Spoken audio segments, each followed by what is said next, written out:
Good night, loyal opposition. How are we tonight? This is amazing. As you can see, I am in a different location. I'm still in Barbados, but I am not at my regular location, right? I'm not at my regular location because the symposium starts when? Anybody can tell me what day does the symposium begin? Can anybody tell me what day does the symposium begin? And the guests have started to arrive, and I'm actually stuck at the villa that they're staying at because we're still waiting on Philippa Davis to come in from Jamaica, and so that we can greet them. So, guys, anybody can tell me when does the symposium begin? Our first guest has come in, and that's Dr. Anne.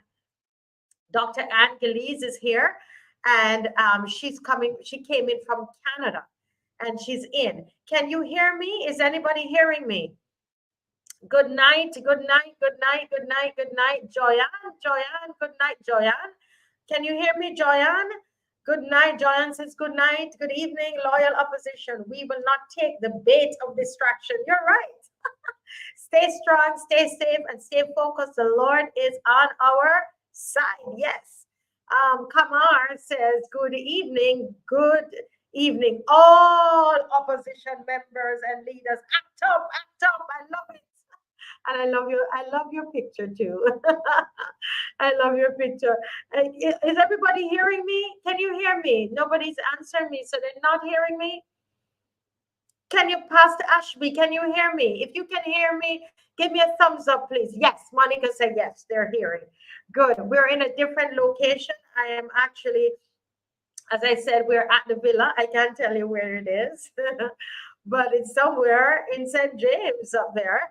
And Sir Alfred says, good night, good evening, loyal sons and daughters, all locked on from cold Brooklyn, New York City.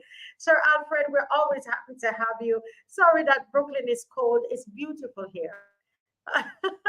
We had some rain last night that kind of cooled us down, but it's lovely here in Barbados. Diana Seeley, good night, Diana. Hey guys, she wants to know if the program has started. It's just started. You were early. We're just a couple minutes early. Diane, you were just a couple. Let me see how early you were when you were asking that question. Just a couple minutes early. Tracy Barrow, right? Diane was on at 6:54. Tracy Barrow, good night, Tracy. Good, it's good to greet everybody again. You know, I missed you all. Carol Barker, I really did. Carol Barker said, blessed night. Please share up this live tonight. You know, they're trying to distract us. They're trying to all kinds of tricks in the books. And that tells you that something is getting home, right? Something is reaching home to them. Once you see these things start to happen. Yes, 8787. Pauline Maynard. Good night, all. Hearing you loud and clear in Maryland. Yes, yes, yes. Wonderful, wonderful, wonderful. Queen Marqueen Nist. McQueenist. Queen McQueenist. Good night. They're messing with this good group, but hands on God's people. Yes. Yes, yes, yes. You like the background, Joanne? Yes, thank you. This is at the lovely villa that all the guests are staying. But nobody, who can tell me what date the symposium begins? What date does the symposium begin? And who can tell me? I'm waiting. I'm waiting. And then I want to know how many of you are registered. How many of you know, we're putting on this symposium in Barbados, and all these people are coming in, focus on the family. They're coming in, they should be in by tomorrow night. And Dr. Anne Gillies, who's a therapist, she's here, and she came in this evening. We're waiting on Philippa Davis, who's an attorney from Jamaica, right? And they are all coming in. We have also Bishop Victor Gill from Trinidad coming in. From Barbados, we have our own Corey Beckles, and also we have Davida Maynard, and they're lawyers as well. And put on this lovely conference, and I can tell you, we don't even have 100 people registered yet. Not even 100. And it's free, and there's a lunch. Huh? Come on, come on, come on. Yeah, okay. So Joyanne is right. Joyanne, move to the front of the class, Joyanne Faith. It starts on the 8th, and the 8th is Friday. Who can tell me what time it starts? What time does it start on the 8th? What time on the 8th?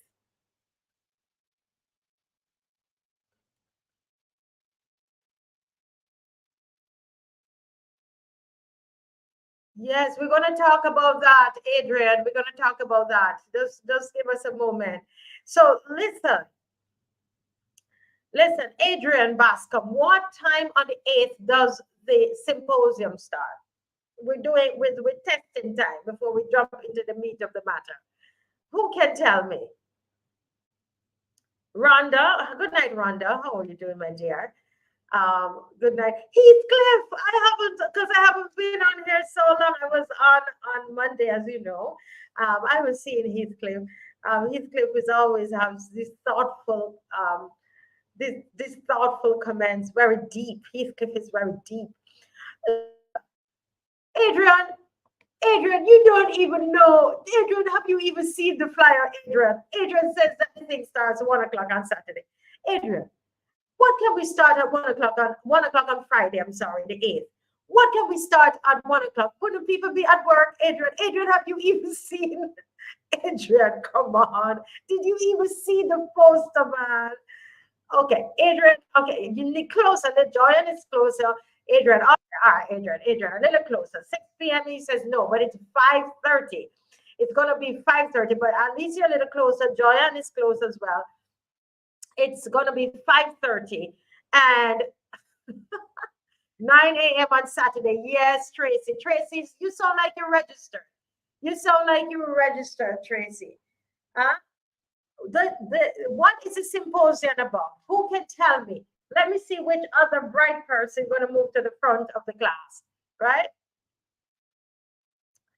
Huh? Who else can tell me? Who else can tell me what is the topic of the symposium?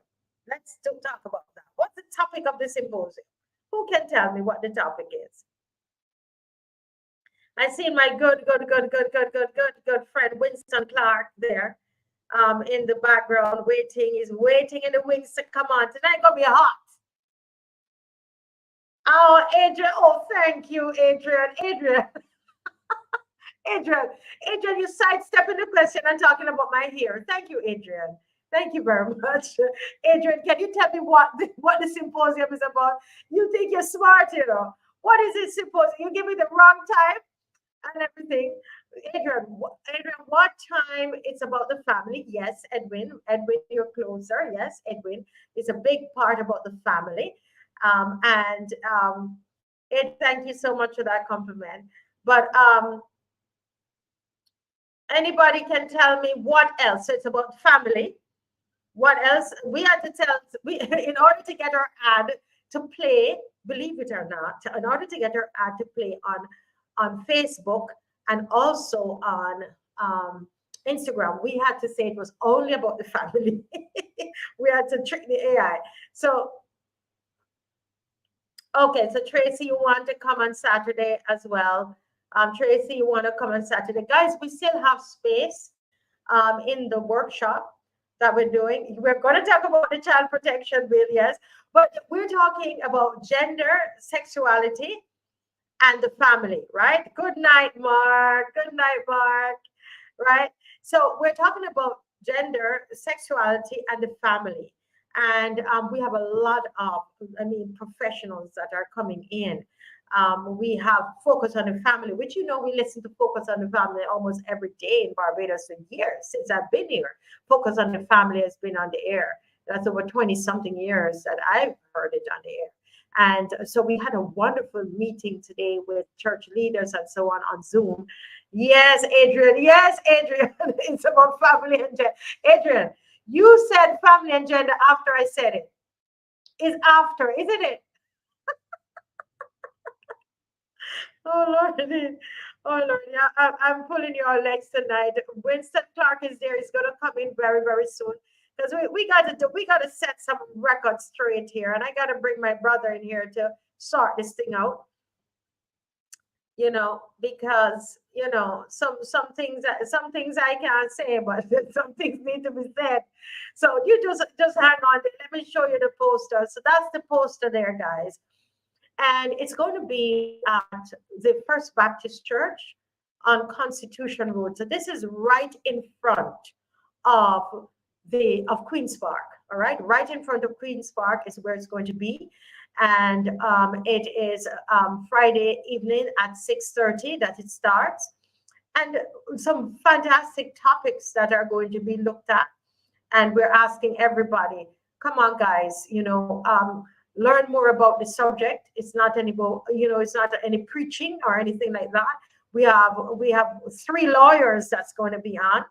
You remember the lawyer from Jamaica, Philippa Davis? She's coming in tonight.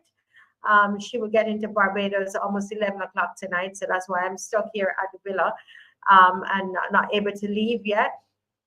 And we have Bishop Dr. Vincent Gill is on, Davida Maynard, Glenn Stanton from Focus on the Family. Yes, and so I'm going to ask you all to register. How do you register? Just you give us a call, 236-7000, 236-7000. And you can, use that. If you WhatsApp me, then I will send you the link, the registration link. And if anybody, Trevor or anybody who's on from our team, they can put the link inside.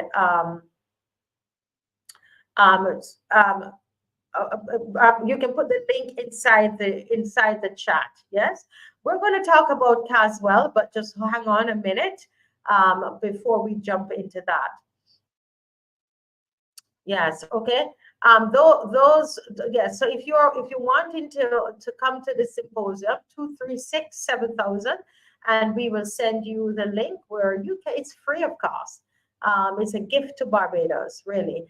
And so guys, good night, Lumumba. Good night, Lumumba. Lumumba, I need you on, my brother.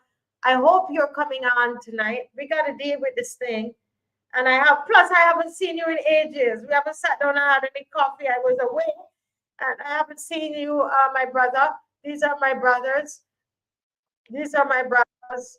And tell you. And I'm seeing Mr. Frankyn coming in. Mr. Frankyn is coming in. Winston, whenever you're ready, if you could put on your devices. And okay, Winston is ready. Okay, wonderful. But this time I'm going to bring in Winston while Mr. Frankyn get himself set up. I'm going to bring in Winston, because this has to do with Mr. Frankyn, and we want to address it before Mr. Frankyn even come into this room. Good night, Winston Clark. Good night. Good night. How are you? Are you hearing me well? I am doing good. Let me put on the headphones so I can actually hear you. Yes, man. How you doing? Your face look bent up. Your face bent up. What happened? Yeah. I not frustrated. Sometimes, in situations like these where he's out again. He's out again. All right. So now, while he comes in, and I'm going to hope that Lumumba can join us.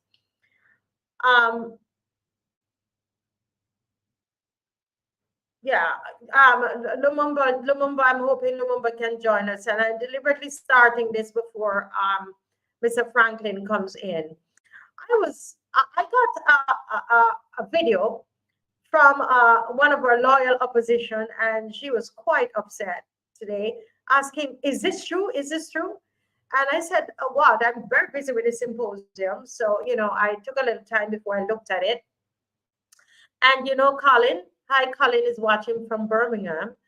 Colin, I took a look at Colin Clark from Birmingham. I took a look at the video, and I saw that it was from a certain person.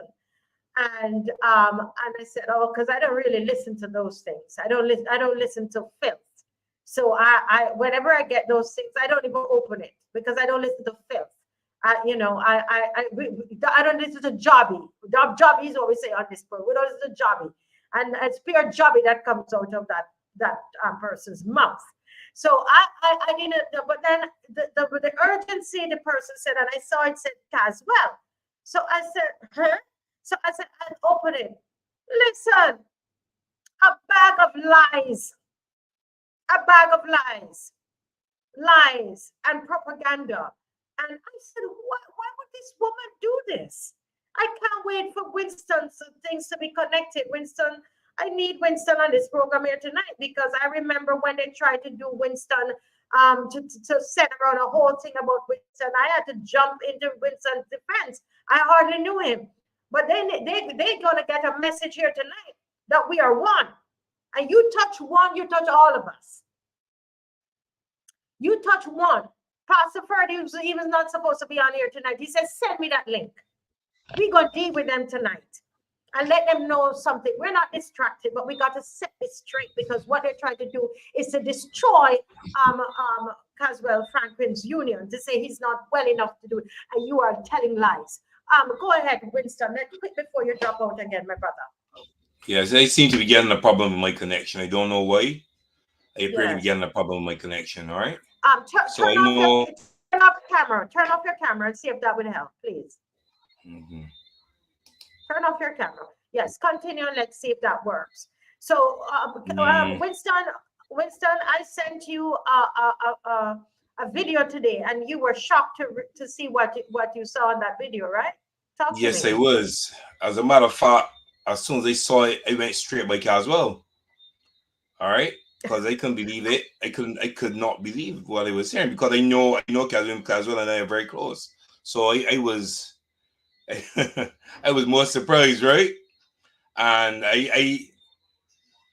when I saw him, he had said something to me. He was in the process of doing the video that you guys are seeing out now, right? And I started laughing, right? But I mean, we know what these people are doing. We know these people are trying to discredit mostly what we are saying. And when we see them attacking us personally, it means that what we are doing is working. What we are doing is actually working. We are causing people to get worried. All right. And the thing about it, though, that hurts me is when I see people following these narratives and these people that put out these things, because this person has openly said they do not like Barbadians. They are Barbadian themselves, and they left Barbados because of some issue or the other, and then to find them, just attacking, because they don't send out anything that helps Barbadians. They don't send out anything that is constructive to Barbadians. They do nothing that is advantageous. It's all slander and gossip. And if you remember, there was something sent out where it is alleged that they received $10,000 from the big lady. So we expect these things. We're ready for these things. But what it does, they believe that they're causing damage when they do these things.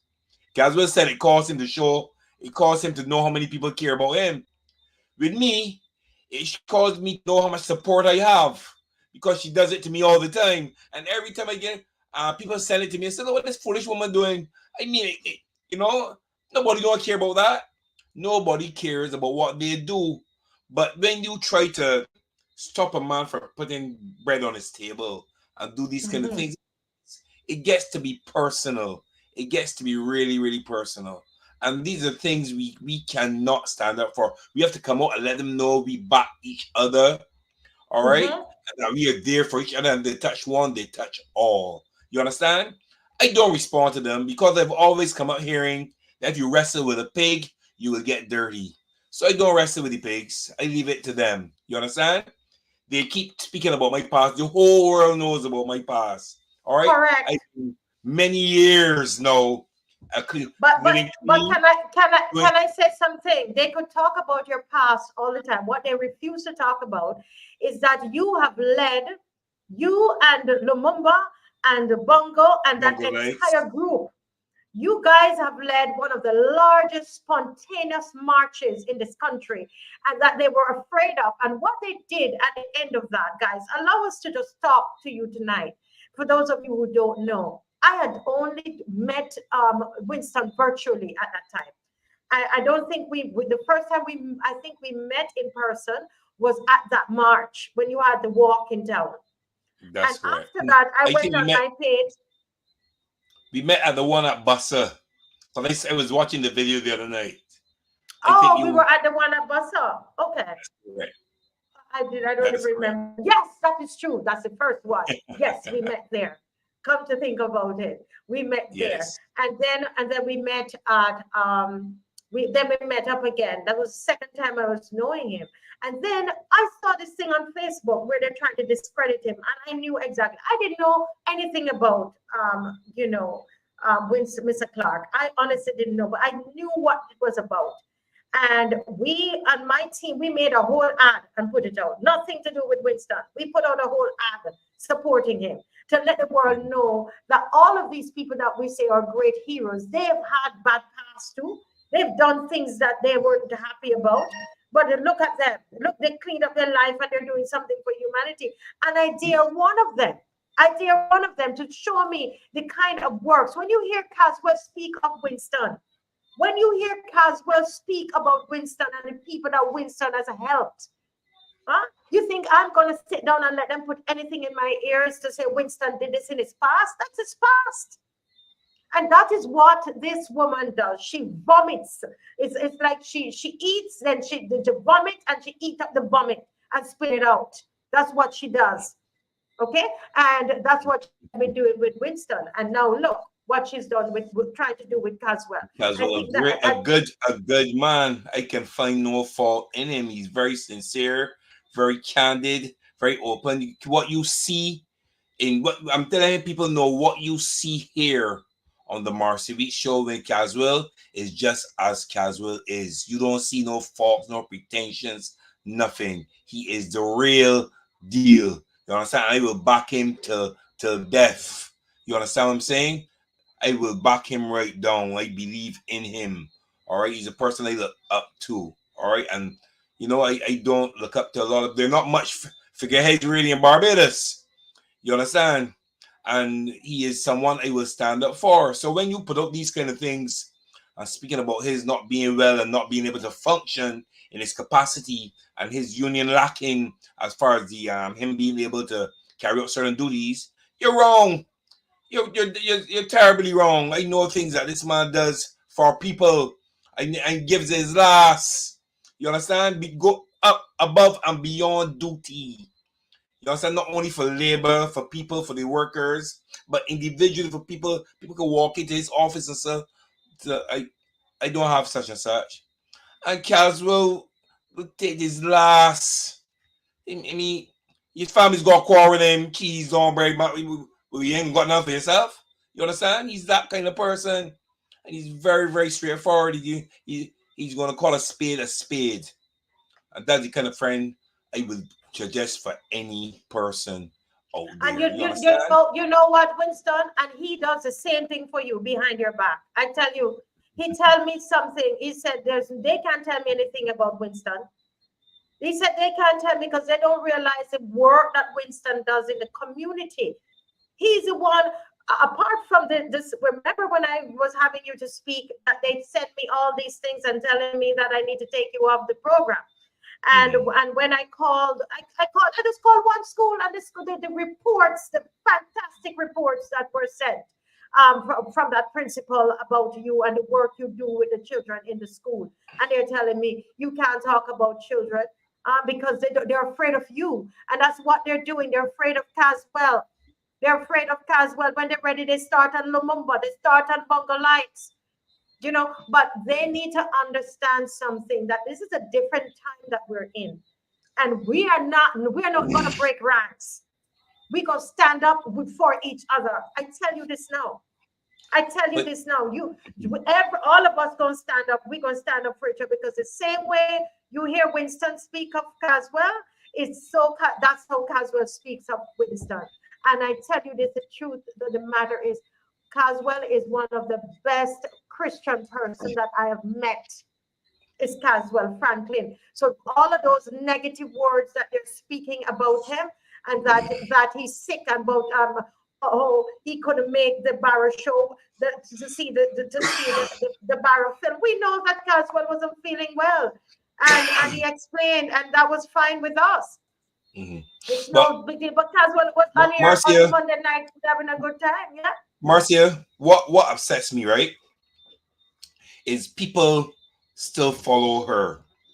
She has said that she does not like Beatrice. I have that message. She sent it to somebody, a friend of mine, and I have that message. She said Beatrice are hand to mouth and they will take anything. She does not like them. So when I see men and women following her, I said, you mean, because I'm understanding now why Mia has her followers, even though they're doing anything, she does anything to them, because this is happening. You know somebody doesn't like you, and you follow them and listen to them and disseminate what they put out, even though it's nothing that is helpful to you. You understand? There's a saying that small minds discuss people, average minds discuss ideas. Ideas, and great minds discuss ideas, right? And all this lady puts out is about people and slander, nothing positive, nothing to help Barbados in any way. She doesn't give anything to anybody. And she's being paid to carry out. She's being paid to carry out this work. You understand? You know that Winston. This person saying, I need to address this here.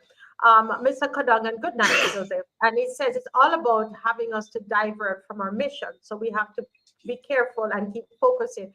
I agree, and we're not going to spend the entire show talking about this, but you must understand something, Mr. Cadogan, that this is hitting at somebody's livelihood. It is not fair. Right. It is not fair. It is his livelihood. Right. And not just his livelihood, but all the potential people that he could help. That's his union. It is not right. And so we have to stand up for him. And we have to spend some time doing this. This is our brother. And we talk about lots of issues on here. We're going to talk about the issues, but we must deal with this. And we need to let the union members know that Mr. Frankyn is alive and kicking. If you listen to that report, kicking harder than ever too.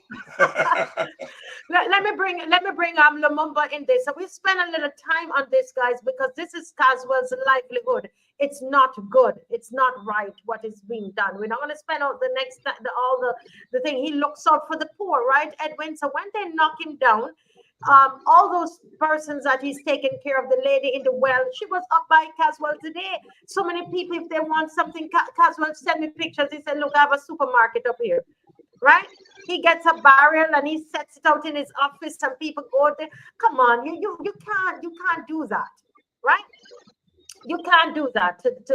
And we only have 313 people. Please share this, because we need to dispel this myth and the lies that is going out, that Caswell is so sick and he can't carry out his duties, and he couldn't even be on the Marcia Week show, and he couldn't this and all of that. Lumumba, good night, Lumumba. Have you seen the lies from this woman? No, I didn't see it. I'm here listening. And, I was kind of laughing because she's funny. I think we take her too serious. And that's the issue right there. When I actually, after listening to you and Winston, big up yourself. Yes, big up myself. Big up yourself, my brother. You too, Marcia.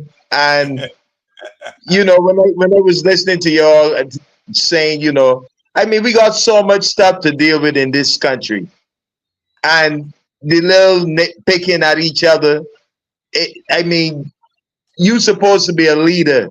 You're supposed to be the one leading. And if that's the example that you're showing in your leadership, what else can we say? What else can we say? So, I'm glad to hear that Brother Caswell is alive and kicking and doing what he usually do. I never for once entertain that type of energy anyway, so you know, as long as you don't call me or Winston or somebody that I really respect, call me and tell me something, I really don't care too much about, yeah, what Yeah, you know, these people say. You know, their aim is to divide and rule, divide and conquer. You know, and you know, the only body that could defeat us is us. They can't do it. You correct. know, they could try, they could do what they want to do, they could slander, they could do everything. But I mean, it's hard for somebody to try to slander you that their house is so dirty. I mean, could you imagine somebody trying to slander you and their house so dirty that they can't even clean it up? It I don't make understand sense. you. Doesn't It make doesn't any make sense. sense. And Right. So the only reason I'm giving this any life is because of his business, because we needed to send a strong message. It wasn't just somebody just saying, but it was knocking his livelihood, and not just his livelihood, there's so many persons in the unions that Mr. Caswell has helped, and so we needed to address it. We needed to address it. And one of the things somebody said here, that this person is not a very bright person. It wasn't even properly, a proper recording or anything. I mean, the way it was done was so cheesy. You could tell that it was to destroy.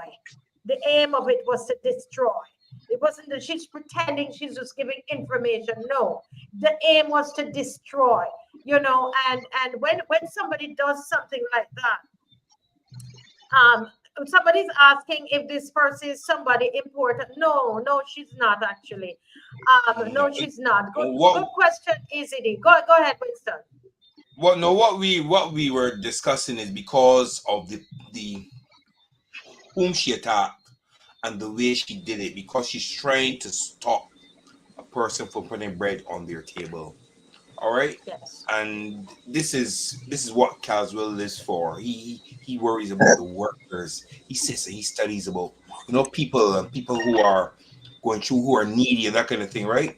And to try to discredit him with people who are thinking about, you know what, my union doesn't do anything. Let me go to unity and that kind of thing, right? To say that he is not able to function in the capacity that he should be functioning in, and he's not able to get success in what he's doing for people, that kind of thing. This isn't good. This is not nice at all, right? You understand me? So we see where they're hitting at. All right. So that's why we discuss it. Because they don't respond. If you notice that she continually does whatever she does, I do not respond. Because Correct. she's a Yeah. non-entity as far as I'm concerned. She's a non. I think Yeah. somebody's headphones are interrupting. I know it's not mine. But anyway, she's a non-entity. So, but this is the reason we're doing it. She's not going to cause us to digress from where we're going. No, not at all. But we want to let people know, that do not condone this. Don't share it. Don't, among each other, we show that we should laugh at it. You understand? But we know already what she's a lucky, and that's it. All right? That's all I have to say about her. Yeah. Yeah, and as somebody said, that it has to be, you have to respond to it, and I'm glad that Mr. Frankyn did that video. That's the appropriate thing to do, and it must be addressed early, and we have to do it strongly, and come against that, and I know Pastor is coming on, because those are negative words, and the only person, Lumumba, when I listen to that, and when you listen to that, and the wickedness of that video, that sounds, the only thing I can liken it to is it's like witchcraft. It's what they want. You understand? Is what they want to happen. And they want a lot of us to go the way of what someone said to me today. They want us to go the way of Owen Arthur. They want to be able to work like a guzum. In Jamaica, we say guzum. But let me tell you something. We're not afraid or frightened of witch or warlock. Right? So you need to tell the witches. You tell that witch. We rebuke that. We rebuke those witch-like comments. Okay? Because that's evil. was very, very evil. Okay? Very, very evil. Mr. Franklin, good to see you. You're alive. Wait. Yes, Go ahead. good. I'm kicking. Yeah, I normally I do not see or read anything or listen to anything this lady does. So I saw it late because I started to get calls from people who were very concerned. And I said, I mean, that's what this is, and I'm not talking about one or two people, a lot of people calling me. A friend of mine said, well, he's going to send it to me. But when I check, a lot of people that send it, and I can't believe this, you know. But she has she has her pay master, so she has to do those things. I suppose I pity her, and you must remember that she's not the only one on the payroll that do nasty things to people. And now one is, well, you start hiding from the police now and from the marshals and the before the court. So her turn will come. She can't come to Barbados, so she stays out there and do nastiness for a fee. I will not let her distract me from what I'm doing. It is too important. I've not missed a meeting in months. The only missing I missed has been a call and said they can't make it. And it's not me. So I'm very sorry for her. And I feel for her, honestly, because when a person has nothing better to do than spend the entire day um, gossiping, you know, and she feels good about it. That's the problem. I don't got that time. I don't have that time. I don't have enough hours in the day to do what I need to do for me to worry about people who come and try to defame me with stupidity. And but I agree with Vincent. It was not just defamation. It was trying to, to make sure that I can't make a living because I'm not able to do my job. Last night I was in a meeting up to last night 9:30 with members of my union. So again, that is what I do. I take care of the people who want me to take care of them, and it is bothering people. It is troubling people. So they will send out people like that to try to discredit me. And I can see, because if they're saying, well, oh, I can't service my membership, and a lot of people want help, so they will go elsewhere because, in truth and in fact, a lot of these other unions are teetering, and the only way they think to gain ground is to defame me. No, the way to gain ground is to represent your membership. It is go out there and let people see by your example. If I tell anybody, Unity was formed in the 26th of July 2010. I have not gone anywhere in those years and asked anybody to join Unity. I decided that Unity will speak for itself. By our work, people will know us. I'm not going out there. I'm not going to do videos and tell you if you join, you will get $20 and $10, that kind of stuff. That's what other people are doing because they want to bribe people with the little pennies. My thing is, I will work and people will see what I have done and they will decide, well, I want that type of representation. So I have Mr. never. Franklin, if I could even just say something here, just so that you all know, I remember when Mr. Arthur Shopper came on here and he said, what you guys need is a strong union. You remember that? He said you need a Yes. strong union. And we got off the call, and myself and Pastor Ferdy and Kimar and whoever else was on, they said, well, what we need to do is to get behind, like solidly get behind Caswell's union. I called Caswell, Winston, and Lumumba, and I said, Caswell, why don't we put together the flyer, right, and begin to promote the union on the show? Do you know what Caswell told me, Lumumba and Winston? Caswell told me, he says, I'm not comfortable with that because that is not the purpose of the show. Do you hear me? You hearing me, Winston? I'm telling you the truth. Yeah, I'm hearing you. I'm hearing you loud and clear. I know the individual. I know that. It has to be by word of mouth. It has to be by word of mouth and by his works. I know the individual. I know him. Yeah, that's what he told me. And most people would have jumped at that opportunity, but he wanted to make sure that the integrity of the show, stayed strong. And so he said, "No, I'm not going to do that."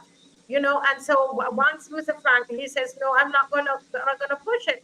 But those are the kinds of persons that I will line up behind, and I will work, and I will support, because that is integrity, because it would have benefited him. And he said, "No, we don't. I don't want to do that. That's not what the show is about. We can't do that, right?" But back to what you're saying, I just had to just to let the viewers know that. But go ahead, Mr. Franklin. No, well, I will pledge to the people of this country that I will remain as I am. It is only the government and people who try to bribe me. I've been offered rooms at hotels. I've been offered dinners and all kind of stuff. Just now you would have seen me turn off my camera. That's because my wife just bought a house at a cuckoo for me and steamed fish. So I didn't want you people to see me eating it. So so I swim out and cook, and I can do a little thing myself. So I don't need the food that these people offer me. I don't need the jobs that they offer. I am quite contented with who I am and what I am. So their allurement that doesn't catch me. You know, I'm very sorry for them, because if they feel that they can come up, even set honey traps for me. And I had tell one young lady I will not tell you the actual word that I use, but I said, look, I ain't even able to do all that I would like to do at home. So I can't even do, what I mean? you know, and, they but those were not the exact words. But I have to be decent. So I tell them, look, so even that, so they're not going to catch me out there and buy me off and give me a big job, because I think the job that I'm doing now is the best job I will ever have, and because it isn't only I am representing people who cannot represent themselves, who cannot afford legal representation.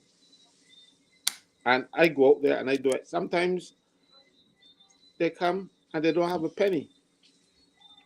I don't turn them back. Yeah. I represent them.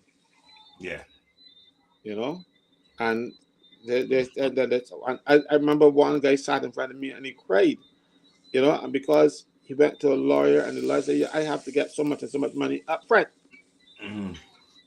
I said, but you didn't do this deed, right? Did you? He said, no. I said, well, look, let me get the evidence and we go down the road. I fought for him. He's won and he's still there. And another guy, he didn't have anything to bring for me, and he has a mango tree.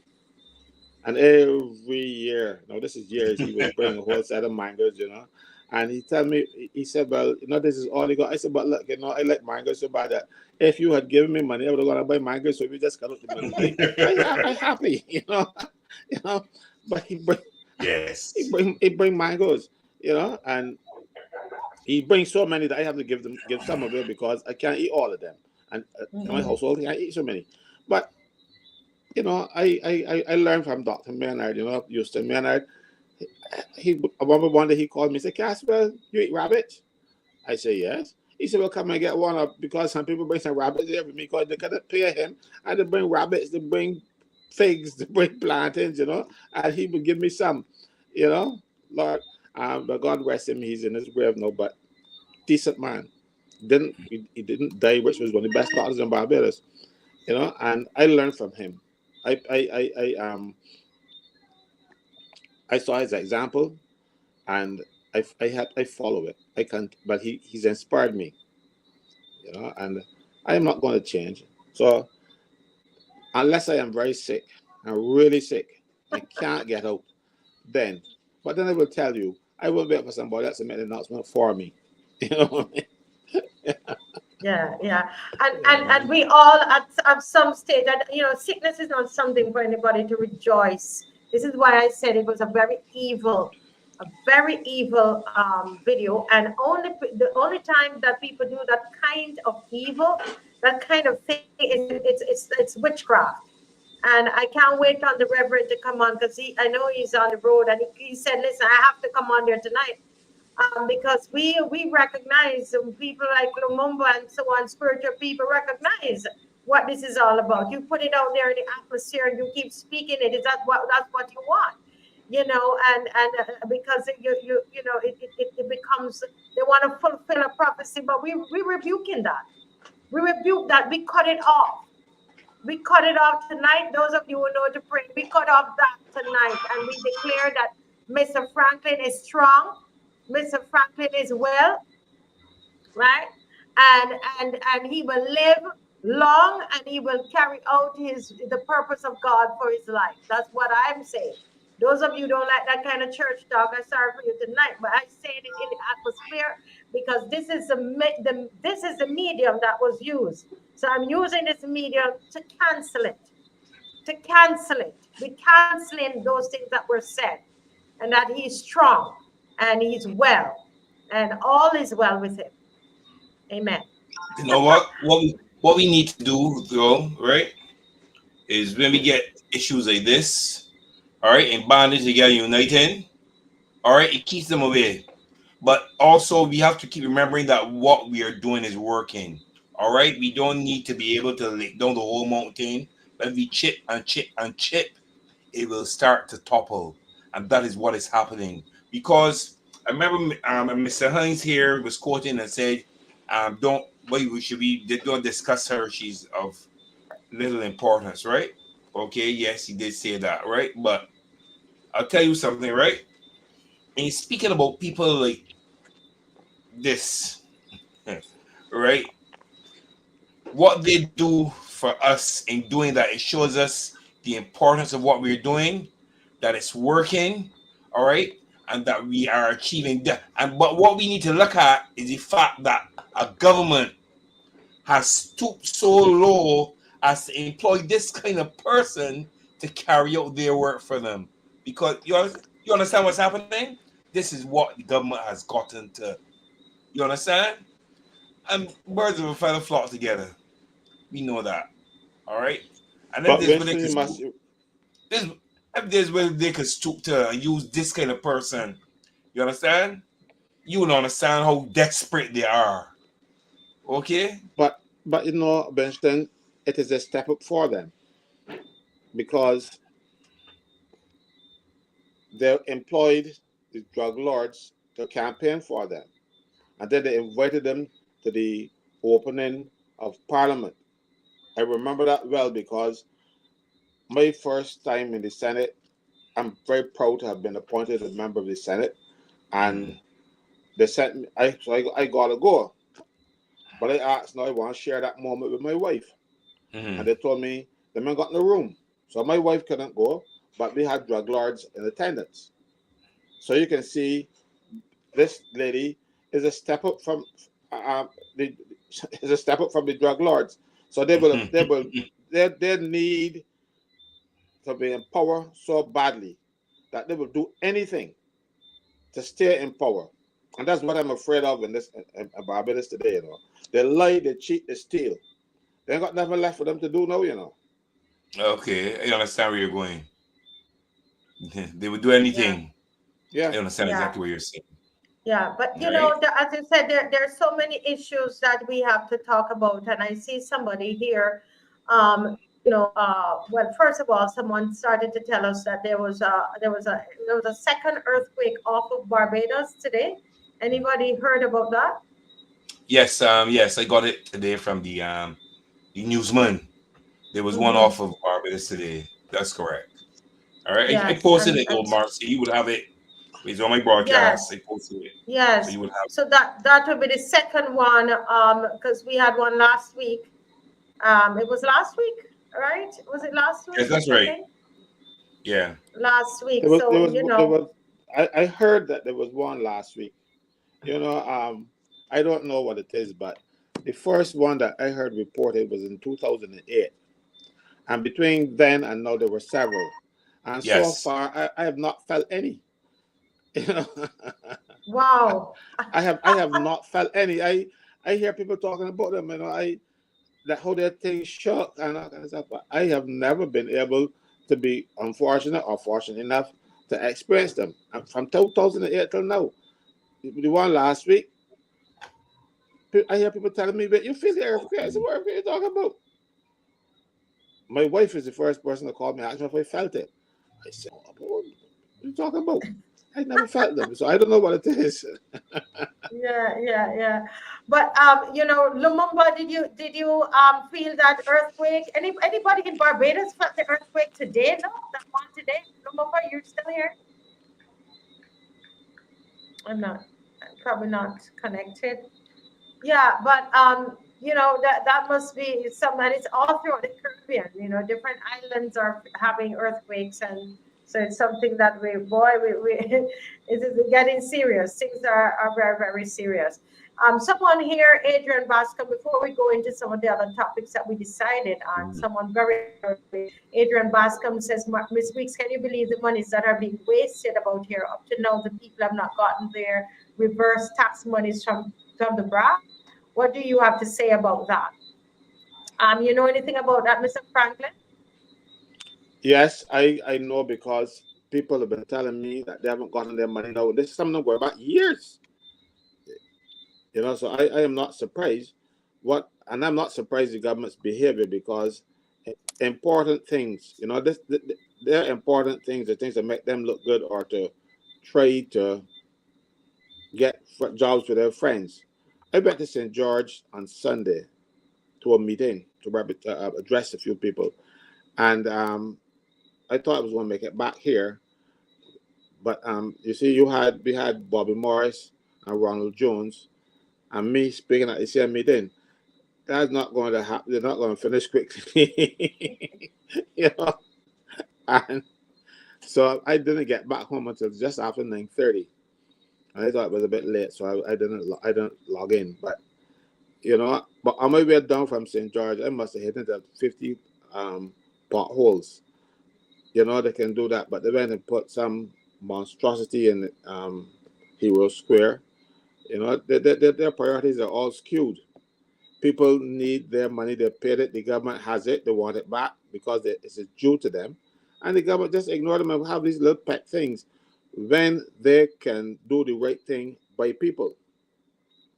But they don't care about people. They care about winning the next election. But just before the next election, they will give you some handouts. They will then hope that those will bribe the people, and they have worked. So that is their modus operandi. They will do whatever they like for 4 years, and then just before an election come up, they'll sweeten the pot, and people will forget that they suffered for 4 years or 4.5 years. I hope Bajans take note. You cannot believe that people are borrowing money against what the BRA owes them, because you go into the thing and it says pending, and it's pending for years. Nobody releases the money.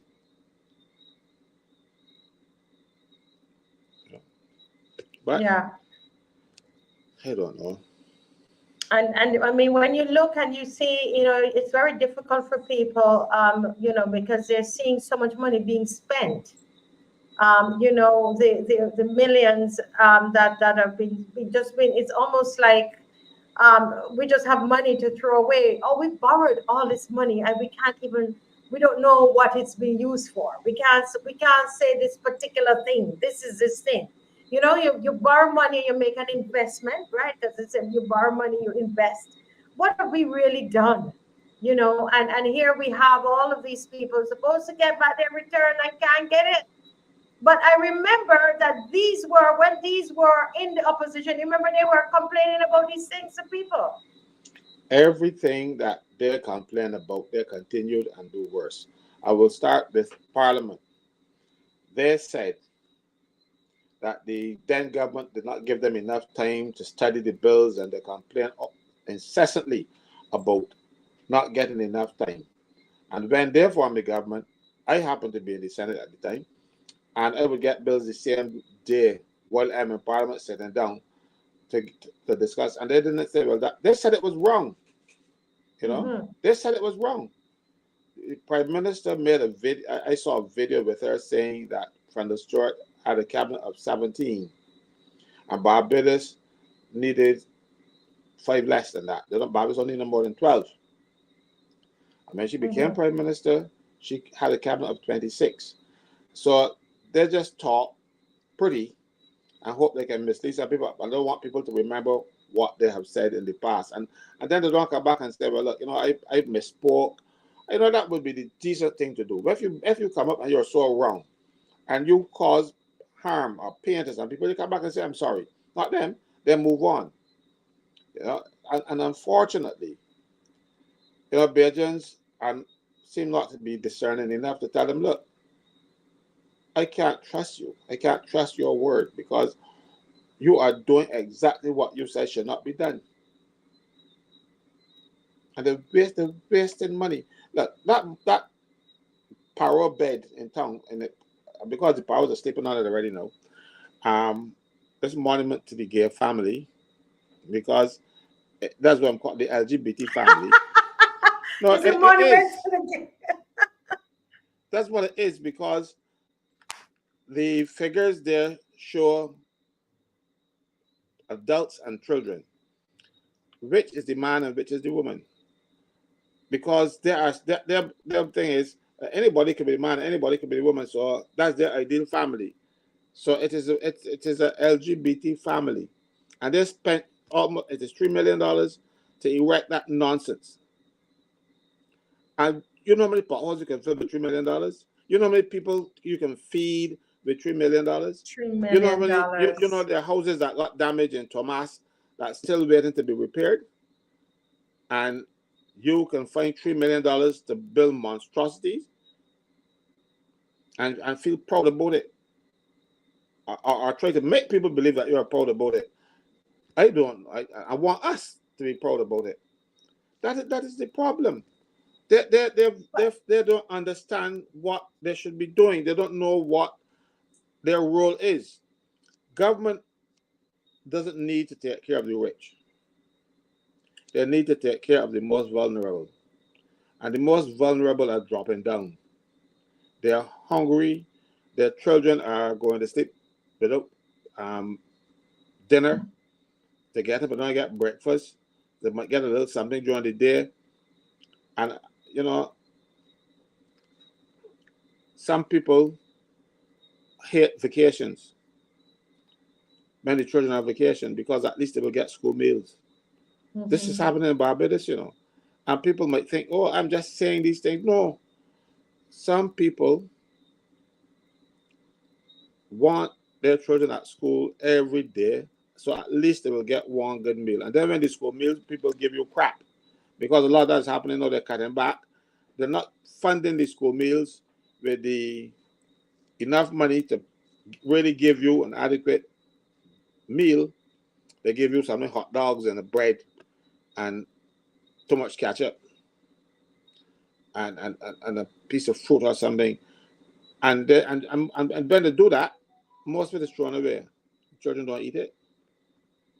And you could then sit down and take money. And I'm saying take away from people like that who need it to build stupidity, to build a monument to a gay family or to LGBT family. That's what it is. They don't want to say that, but if it was a monument to the family, you would see men and women, or images that the man would not be wearing a dress, because if you look at the shape, all of them wearing dresses. See, it's a genderless. What it is a genderless monument. And when you think about all the homeless people that are there, I remember the same Kimar Safri was saying that there's the promises that government made to him. He went on the radio. I remember Kimar. He's a good guy, but he threw the other government under the bus because he believed that these are going to be doing all of this to the homeless. And look at the state. Look at Barbados. Town is overrun with homeless people, and you can't even build a proper place, a proper shelter. You don't have proper policies for them. But you take $3 million to build this thing that the same homeless people are going to sleep under. They're going to go and defecate right there because that's what they do in Independence Square. Unless you're going to put guards there, they're going to put guards there to guard it. The same homeless people that they don't take care of going to go and sleep underneath there. Yeah, well, I saw a picture of some persons laying down on it already. Somebody was circulating on WhatsApp where some person was laying down. Look quite comfortable on it too. Because Tell they're the truth. homeless. There's so many homeless people. Homeless people. You can't take care of people. And this is a government that talks about that they care. And you could spend $3 million. 3 million that the average poor person can't even form their mouth to say 3 million in this country. They can't, they can't even imagine what $1 million is. $500,000, 100,000. You know how many of you remember all those houses that they promised the people? Yeah, I know. Nothing for poor people. They don't care about poor people. Poor people like cannon fodder. You know, in the armies in the old days, you would have the generals in the back, and they would send the soldiers up front to get shoot down. They were called cannon fodder. Well, the poor people in Barbados now are treated much the same way. You bring them to help you get elected. Once you get elected, everybody are expendable. You know, you rush up there and I remember, I'll give you a joke. You know, normally people will come by me and they will ask for assistance, and if I have it, I give. And if I don't, well, I'm so sorry, but I don't have anything today or whatever. And then in which case they will call Winston, because if I don't have it, he has, we will get assistance for people. And this guy came to my office, and he's the first person and the only person I've ever turned back when I had something to give. I'm sorry about it, no, but I was angry at the time because the man came to my office and told me he ain't got nothing to eat and he ain't got nothing in the house and he needs help. And they asked him to leave my office because he was wearing a t-shirt that says Mayor Cares. And I said, go to who cares about you. You know, I was angry. You know, I cannot believe that somebody could be so brainwashed and so stupid that he advertising Mayor Cares and then can come to me and say he hungry. I directed him to Bush Hall, where she has an office. You know, I cannot believe it. But that is the mentality of some of the people. And they know that.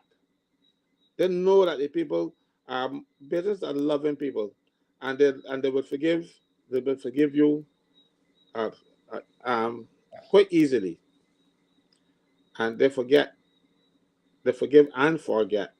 But the politicians don't deserve to be forgiven and forgotten because they do it again and again. I can understand if you made a mistake and you rectify it and you move on from there. But they do it the next time and the next time and the next time. So it isn't something that they're sorry about. They're doing it because it is their plan. They plan to deceive you. They plan to trick you. They plan to steal your vote however which way you can.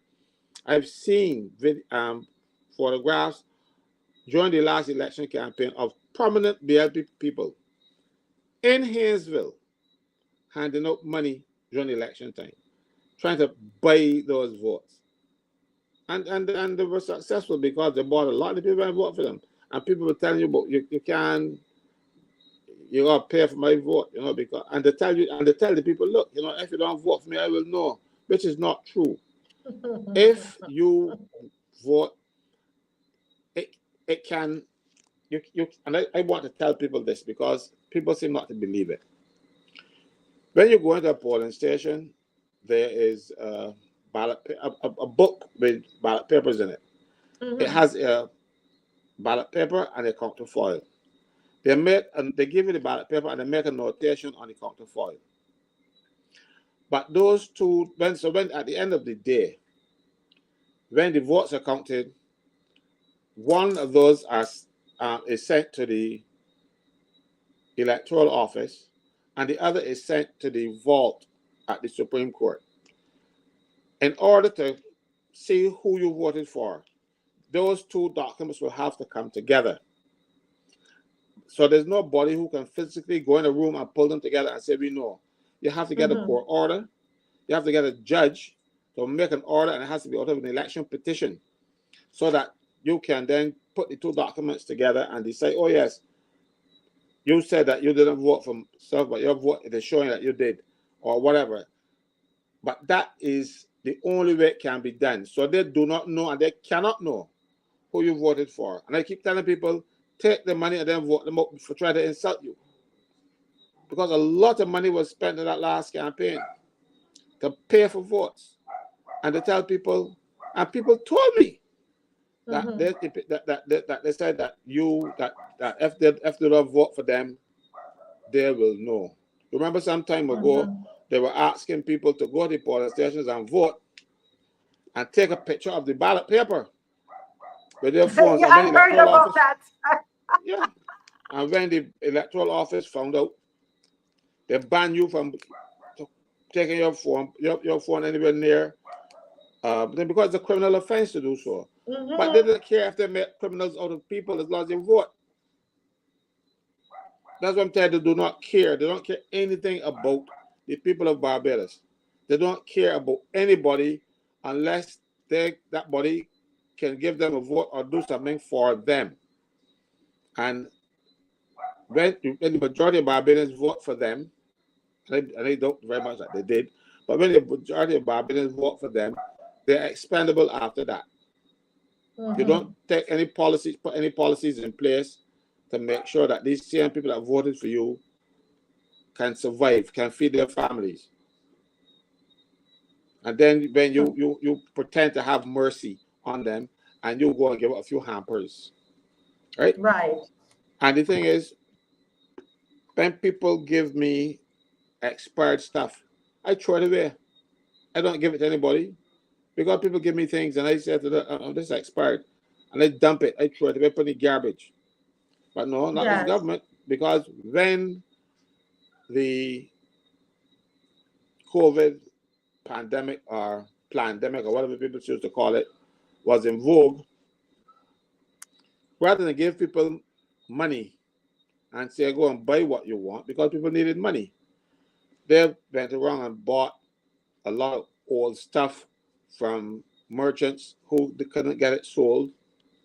Some of it was expired, and they put it in bags and get the defense force to humiliate people or people with it. That's the level of their caring. They cared about the people who had stuff that they couldn't sell. And if you look at some of it had some foreign language written in hieroglyphics because I couldn't read nothing. They weren't even in Roman letters, They were Arabic or Sanskrit or whatever they were, or Gujarati or something, but they certainly weren't any English, any Roman characters. And look at, you can't give them to people. Then you had to open and find out what they were, because they cannot be sold in Barbados like that. You have, if you bring in something in Barbados and it doesn't have English on the can, it is not. You're not allowed to sell it here. But people bought them in, couldn't put them on the shelves. They're stopping this to expire, and then the government buy them from them and give them to people. That is the level of love and care that this Barbados Labour Party government has for the people that voted for it. Yeah, and you know why they will attack me, because I will say these things. I know, so, that's what I'm saying. I see Lumumba is still here. Lumumba, can you hear me? Lumumba, can you hear me? Okay, I don't think he's hearing me. Can you hear me? Yes, okay, hearing you now. I know you also do a lot of work in the Subtle Street there. And when you heard that $3 million was used to put a monument in the middle there in Hero Square, and when you think of the level of poverty that you see around you and the people that you have, but what are the thoughts that come to mind? Well, I think what people are coming into consciousness now. I knew this all along. I know politicians don't care about us. I know that. So whatever they do or whatever they're doing, it really doesn't surprise me as it would other people, right? Because I know them. I know their nature. Like the brother.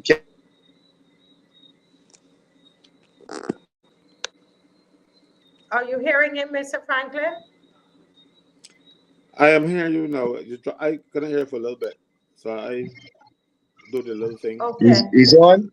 I'm right. hearing you. Okay, Yes. go ahead, Lumumba. Yes, go ahead. Yeah, as I said, as the brother Caswell Franklin said, and I'm glad to see that you're up and you're running, Caswell. Thanks. It's kicking. It's kicking. It's So yeah, I kicking. see you kicking. Yeah. So anytime I mean, these people are we just dealing with a bunch of corrupt people. I mean that's it. And I think the faster we get to see it, and brothers like Caswell, who is really there amongst them, and he could see probably a lot of things we can't see. Um, but at least he's coming out and saying and standing up and speaking out. Not too many people do that. But Mhm. $3 million for what? I mean, for what? I don't really understand it. And amongst people that's in the midst, you in Bridgetown, this is where you see all the poor people. This is where you see all the starving people. I mean, and you could put $3 million up as a testimony to what I really don't know. And as Brother Caswell said, I never looked at it that way, but he had me laughing in here when he was saying the LGBTQ monument. Because, yeah, I mean, yeah, but when I start thinking about it, yeah, you saying family, but you can't really identify who's the man and who's the woman, and you can't. So, um, but I'm not surprised, sis. And this is what we need to do. We need to just keep hammering away. We need to keep doing what we do, because she is going to continue to do what she wants to do, regardless of what we say. Yeah. Huh? Yeah, you're so right. And as you said, we have to keep pushing it, keep at it. Don't get distracted. Keep focused. You deal with what we had to deal with this evening, but we keep in focus because you know that they they have some timelines. And you see this Christmas period here, Mr. Franklin, and Lumumba and Kimara, I see Kimara is on as well. This Christmas period is when they are going to look to do a lot of things. And so that when January comes, right, when January 2024, they are ready to go because they don't know we're going into Christmas time. I tell you, watch and see what That's they're going right. to do. That's right. I agree. I totally agree. And that's why I always telling people to beware that, like, this is like fattening the chicken before you kill it. You know, um, Mhm. they're allowing us now this Christmas period to have our fun, but while we having fun, they are going to be preparing, and I hope we ready for what they're coming with. I hope we are. Yeah. Always the poor people get it. Now, a little girl, I got a message from a little girl here, and I know we have some other serious issues, right? But I have to tell you this. I have to tell you this. Caswell will get a kick out of this, right? But it says, Marcia, good night. My 8-year-old is asking you to organize a march for free Ninja Man. She said, She said she want me, her 8-year-old. I kid you not, it's on my phone here. It came in on Monday. Martha, good night. My 8-year-old is asking you to organize a march to free Ninja Man. I could not help but laugh out. I told her I want to. I tell her to come on the show and convince me. but another person wrote that they said free Ninja Man because how do we know if Ninja Man is the person that really stole those things? Anybody seen him with the things?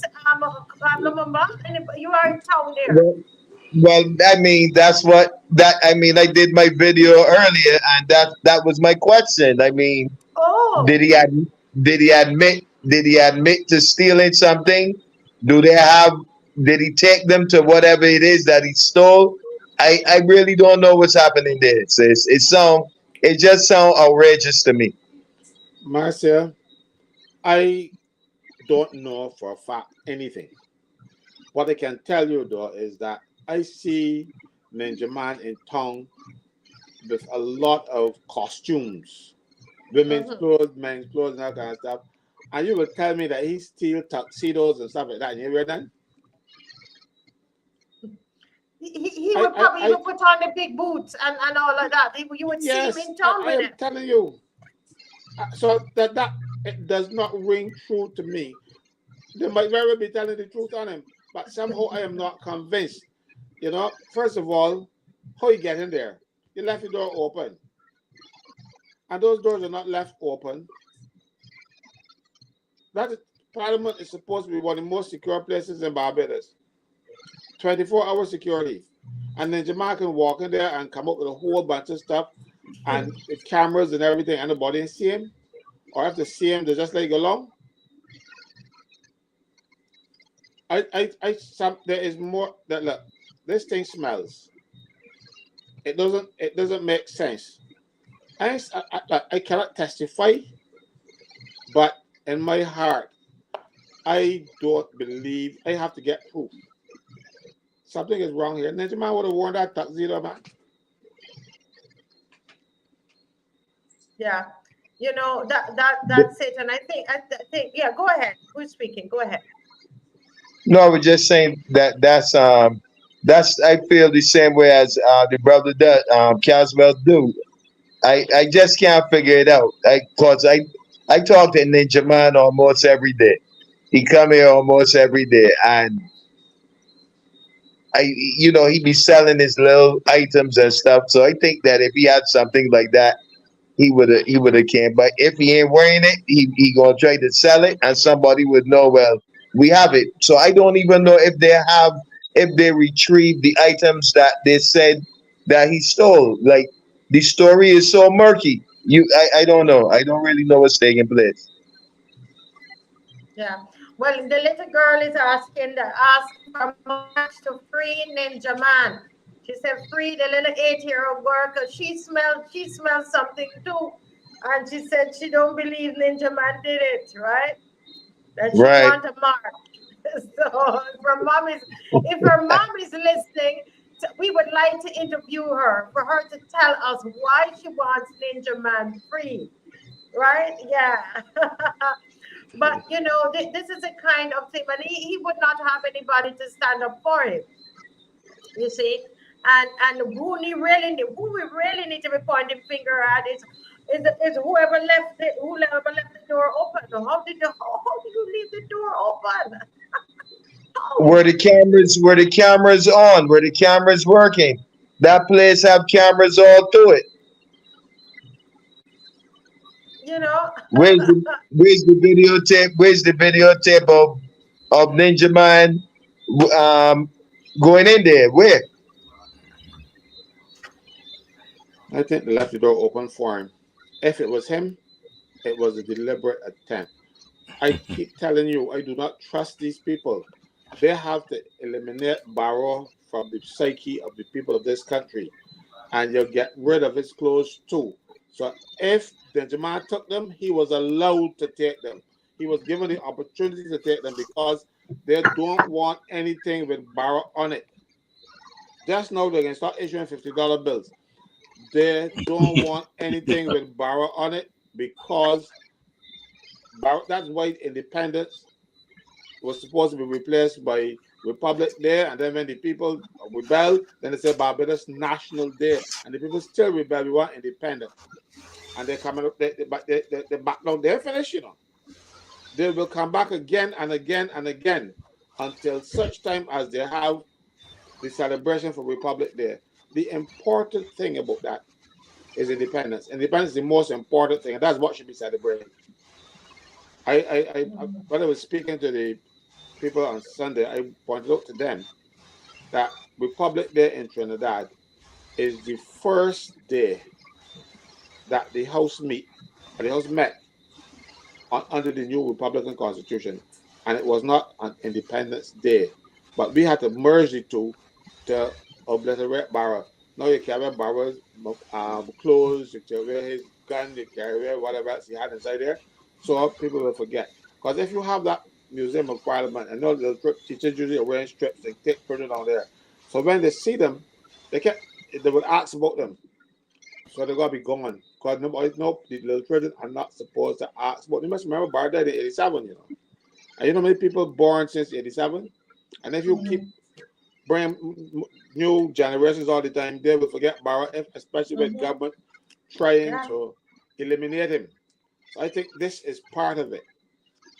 If Ninjaman took them, he was allowed to take them. He was given every opportunity to do so. Yeah.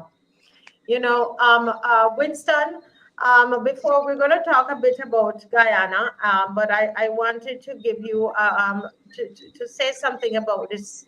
I know you feed a lot of people in the city and so on, and I'm sure you're passing up and down and see this $3 million monument in Heritage Square, Hero Square. I'm sorry, in Hero Square. What are your thoughts about that?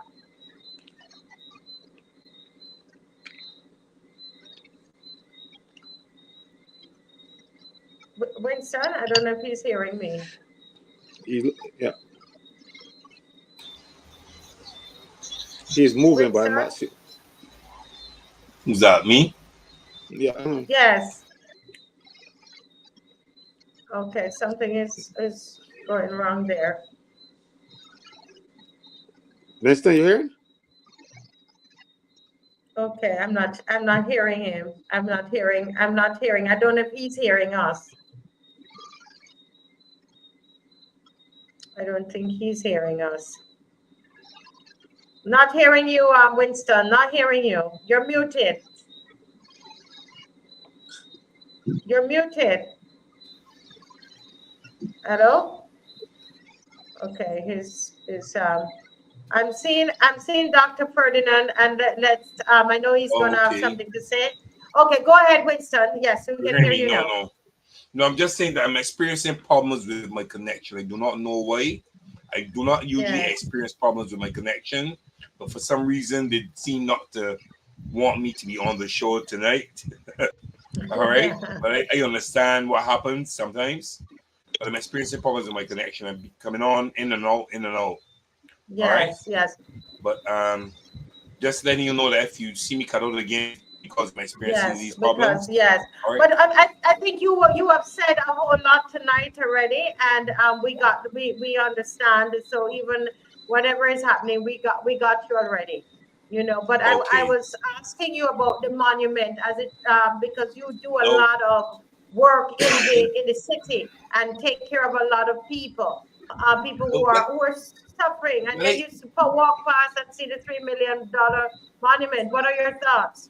when I see things like that, and I look at the people who are homeless, the people who are unemployed, the people who have no electricity or water in their homes, the people who have no toilets in their home, just a stone throw away, and they can take $3 million and do that monstrosity in the middle of Bridgetown. I mean, even the park just above the Fairchild Street, all these, they just it hurts me, It hurts me. It hurts me. I mean, it really hurts me to see the waste of taxpayers' money, right? And people will support it, whoever they are, for whatever reason, because they're like the Indians that used to deal with, in entice them with beads, pretty things, and Yeah. things that are worthless. So they're worthless. Mm-hmm. You understand? 'Cause I don't believe in images. That's the truth. That's my religious belief. I don't believe in any forms of images and that kind of thing, right? So Mm-hmm. when I see these things, it hurts me. That's the truth, and that it reminds me. And somebody has the comedy caricature of it. It reminds me of something off of Flintstones. That's the truth. It's horrible looking, man. But it's time that we are very vocal. We are vocal, but we need to be more vocal because people will comment on social media and speak about it. I'm not very seeing a lot of positive comments about it. I would see maybe her psycho fans commenting on it, but Mm-hmm. everybody knows it's a waste of money. It's a waste of taxpayers' Waste the money. money. Come I on, mean, man. yeah, Do something yeah, to help yeah. somebody. You know. Boy, and then we know for a fact that they're trying to get rid of the independence period. We know that. We know what they're trying to do as far as Arabara is concerned, because this lady wants to make sure that she leaves her footprint in the sands of time and in history as far as Barbados is concerned. But she can't call herself the mother of the republic. Whatever, the first woman prime minister, the woman, the whatever, the republic, whatever, you know what I mean? She's trained very hard and she's going and canvassing worldwide to get the accolades that go with it and get whatever status she's fighting for. And I I just want to make this comment. I spoke to a gentleman from Bashar, right? And he Mhm. says something. He says something. He reminded me of a during COVID times when there was a guy who spoke out about how his family was affected. Um, One of his relatives took the vaccine and how they died, and they wanted to censor him, right? And then he Mhm. mentioned Caswell's name. He said, well, Caswell as a senator came out and told everybody how the AstraZeneca was used here first, that was manufactured in Mhm. India, and they used us as guinea pigs. You understand? He said, why they ain't going to censor Caswell? You understand? He said, because we was saying the truth. This woman coming and telling us all lies, right? And I remember that I had that conversation yesterday, Caswell, just yesterday. So you saw this come about, and I mean, he's from Bashar. He says, "Listen, I will never vote for her again." You know, so Mhm. headway is being made. Headway is being made because people are recognizing that it's continuous lies. The fastest growing economy in Barbados in the world. Not only that, but I remember her speaking about making a comment on social media about the World Cup when England was playing the West Indies, and how they hid from their teacher and watched television and watched it. And when we checked up, the World Cup was played a Saturday. So I don't know what school she was going to then that was open a Saturday. But I mean, you be a prolific liar, just consistently telling lies all the time. You understand me? Just every time you check, it's a lie. It's become so normal now for her that she tells you that today is Wednesday. You gotta ask somebody else to be sure because she's a consummate liar.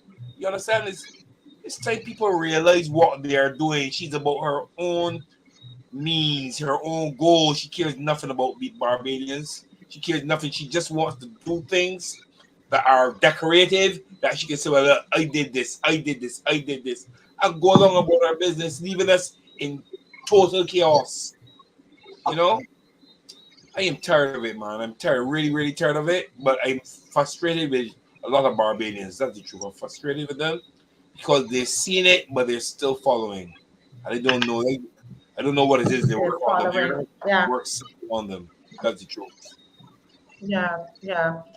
I'm seeing, we're going to, thank you so much, Winston. Can you hear him, or am I the one not being heard? All right. I am going Yeah, we, to. I'm we, we going we to hear get you. out a Okay. bit. Yeah, All right. we can hear him. Okay. You can hear him. Okay, so where I am, I'm not where I normally am. So probably Wi-Fi might be giving trouble. But we're hearing So you good. We're sometimes hearing you well. you're hearing me clearly. Yeah, and Okay, we're right. seeing you Okay. Loud well. and clear. You're coming through loud and clear. Okay. Okay. No problem. No problem about that. But Pastor Ferdinand, I know you weren't even supposed to be on tonight, but you send me that link. What is it on your mind before? Because Kimar is going to be He's talking to us, do a presentation, something on Guyana again tonight. But go ahead, well. Ferdinand. What is it that is on your mind, Dr. First thing Ferdinand? is, let me say that it's exceptionally good to see Caswell alive and well. Exceptional. And and Um, kicking and kicking and yeah, kicking. and kicking and when I saw two videos today, Marcia.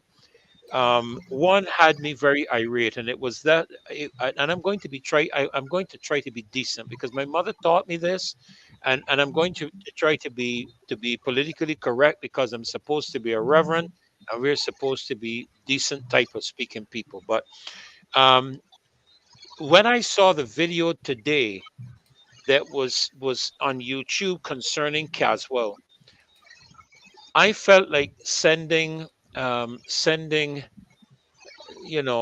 Secret Service people for that lady to have her arrested and placed before a law court and a judge. I hate rumors.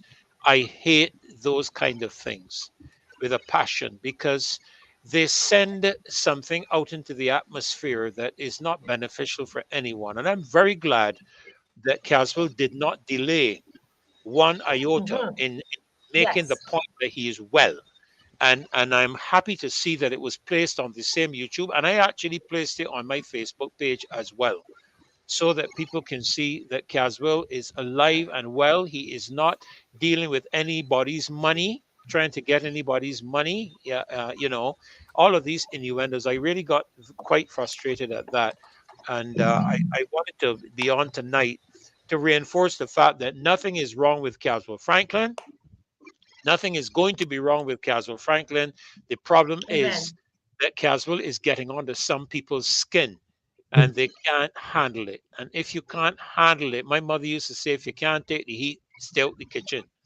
It's as simple as that. The other thing was, I watched a video today, Caswell. I didn't get a chance to send it to you, Marcia, but it was showing 10 of the mega projects in Barbados and that are scheduled for Barbados. And I just kept hearing the millions of dollars. A new airport development project, 300 million. New Bridgetown Port development project, another 200 million. Some other project to do with a new the new stadium, a few another million. I can't remember the figures, all of them. But I found it very interesting, Caswell. All of these millions of dollars that we are spending to do things, we are not producing any money in this country. We are not producing any revenue for this country. And it has not even incorporated the $500 million to do with road rehabilitations in Barbados. None of that was on the video. So I am assuming that Barbados is anywhere in the ballpark of 2 billion, and this is US dollars. This is not Barbados dollars. 2 billion US dollars in debt. And I'm asking the question, who's going to pay this debt? How is this debt going to be paid? Somebody needs to explain to the people of Barbados how it's going to be paid, because obviously our tourism sector is not generating the revenues that are expected. We certainly have no other resource that I have seen bringing in revenue into the country. And at the end of the day, we have to repay these debts. And again, I heard Winston talking something just now about people meeting him and saying things. Can I tell you, Marcia, what everybody I met today, everybody I met today that had Mhm. anything to say, they've watched the show, they watched the recordings and everything. And everybody tells me, Rev, what does sexual, gender, and education have to do with trade? Rev, what does education, sexual education, and sexual health have to do with economics and finance? Obviously, there's an Mhm. agenda being driven here, and the agenda is at the top. The sexual orientation and gender identity agenda is at the top. Trade, finance, and economics are down the line. That is how it's set. Because if it wasn't, it wouldn't be Mhm. included in all the agreements that we're currently signing. I wanted to be on this morning, I mean tonight, just to see my friend Caswell in the flesh and make sure that he was okay and that he's kicking. And I'm glad to see he's kicking tonight. I'm very glad to see that. I saw the number of things you sent me to as well in terms of Guyana. Um, it's a farce. All of Yeah. this CARICOM heads aligning behind Guyana is nonsense. The CARICOM heads cannot even agree on the signatures of documents together as a unit in this region, and we are going to believe that they're going to be giving their cooperative backing to Guyana. I'm sorry, but I don't accept that. I don't Yeah. accept it. I know Kimar is coming up to talk about that. Right. Lumumba, what are your thoughts about this thing with Guyana and Venezuela? I still you have you on, so I'll pick your brain. You're not intending to spend the I'm whole bored. night with us. And yeah, go ahead. It's I Lumumba, right? Yeah. actually, yeah, I actually spoke on that this morning too on my live. And Yes, let's say the Mumba has the burning spear is at 11 o'clock daily. 11 o'clock Really? daily on the Mumbas. Yes, Facebook. the Yes, go ahead. Monday, Wednesdays, and Fridays. But Oh, I'm sorry. Mondays, Wednesdays, and Fridays. Sorry. Go ahead. right, The next one is on right. But Friday till 11 o'clock. my take on that is there's a hidden hand behind everything that's taking place in between Guyana and Venezuela. America have always wanted a reason to get up in to invade Grenada. They've been looking for a reason. Um, all of a sudden, this tug of war start happening between Guyana and Venezuela over the Escribo. I think I said it correctly. Yes, The sir. Escribo River, and you know that you could see that they. So my advice to both parties, both Guyana and Venezuela, is to not allow that to happen, that they go to war, because there's only going to be one victor in that war. It is not going to be Guyana, and it is not going to be Venezuela. It is going to be the US of A. Yeah, yeah. I'm seeing Kemar coming in, but Mr. As he comes in, Mr. Franklin, did you hear that there was some, is it a plane? I think it was a helicopter. Yeah, you heard that. I don't know if they found it yet, but there's a helicopter that was flying, a Guyana helicopter flying over Venezuela, there about their airspace, and they have not been able to, up until the time when I started the show, they have not been able to find it. Anybody know if they found it as yet? No, I've been looking because I saw the thing and it was one is concerned that it wasn't shot down by the Venezuelans because it was in Guyana. Well, it was in Guyana, according to everybody else in the world, but Venezuela, because it was in the Essequibo area, and it went missing. So I hope that is not the first shot in the war. You see, I am very concerned. And be very mindful of the information that we receive into.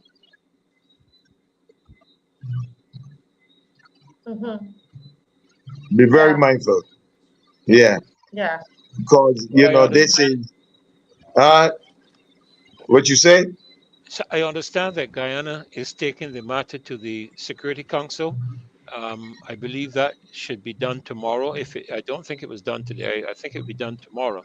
Of course, you know who are the members of the Security Council. I believe that would be Russia, China, United Kingdom, Australia, and the United States. I believe those are the five members of the Security Council. I stand to be corrected. I think there are two permanent members. Russia, China. There was more than that. France and England are also members of the Security Council. They are also permanent members. Thank you for the correction, Caswell. I don't remember all of the information there. All of them. Here okay, good. Yeah, Kemar. Good night, Kemar. Hi, good night, everyone. Good night, Kemar. Good night. Good to hear you. Good night. Good night, Kemar. Listen, Kemar. Good to hear you. Good to hear you. Same to you. Caswell. happy to see you. happy to see you. Thank you very much. You know how it goes. This is Thanks, the internet. Everybody who has internet don't necessarily deserve internet. But nevertheless, they have it and they use it for whatever purposes, good or bad. So I wouldn't pay too much attention to what has happened. She has her job to do, obviously being well paid, obviously being a feminist who the ideology of female rulership. Yeah, I heard her pontificate on that, the prime minister, and putting the women in leadership positions and kicking all the men out. I heard her pontificate on that. Rubbish. All female cabinet. But I mean, we're on the way there anyway because half the men we have in parliament I don't know, you know. Ah, Sorry there. But anyway, it was glad. I am glad to be here again on a Wednesday. Lumumba, always glad to hear from you, Winston. The Big up audience, yourself, my people T-Bar. at the opposition. Yeah, yeah. So I glad. Somebody's mic is making some noise in the back. Um, Hmm. Okay, I wonder if it's mine. Let me check mine. 'Cause- You okay, still stop. hearing it? Stop Cause now. I just turned my fan off. You still hearing it? nah, it's good now. I It's good now. it's good. All right, that's Okay, good for me. go, yeah, go Yeah. ahead, Timar. Yeah. So I just want to compliment the show again. The last show we had was excellent and top tier, and it is my belief that that show led to whoever calling her up and getting her to lead an attack on Caswell. So I just want to applaud the loyal opposition for the effort that they're making, as we can clearly see that this show is definitely making an impact on Barbados and on the Caribbean. So I just want to give ourselves a clap, you know. Yeah. Yeah, Um, wonderful. Guyana. Where where do we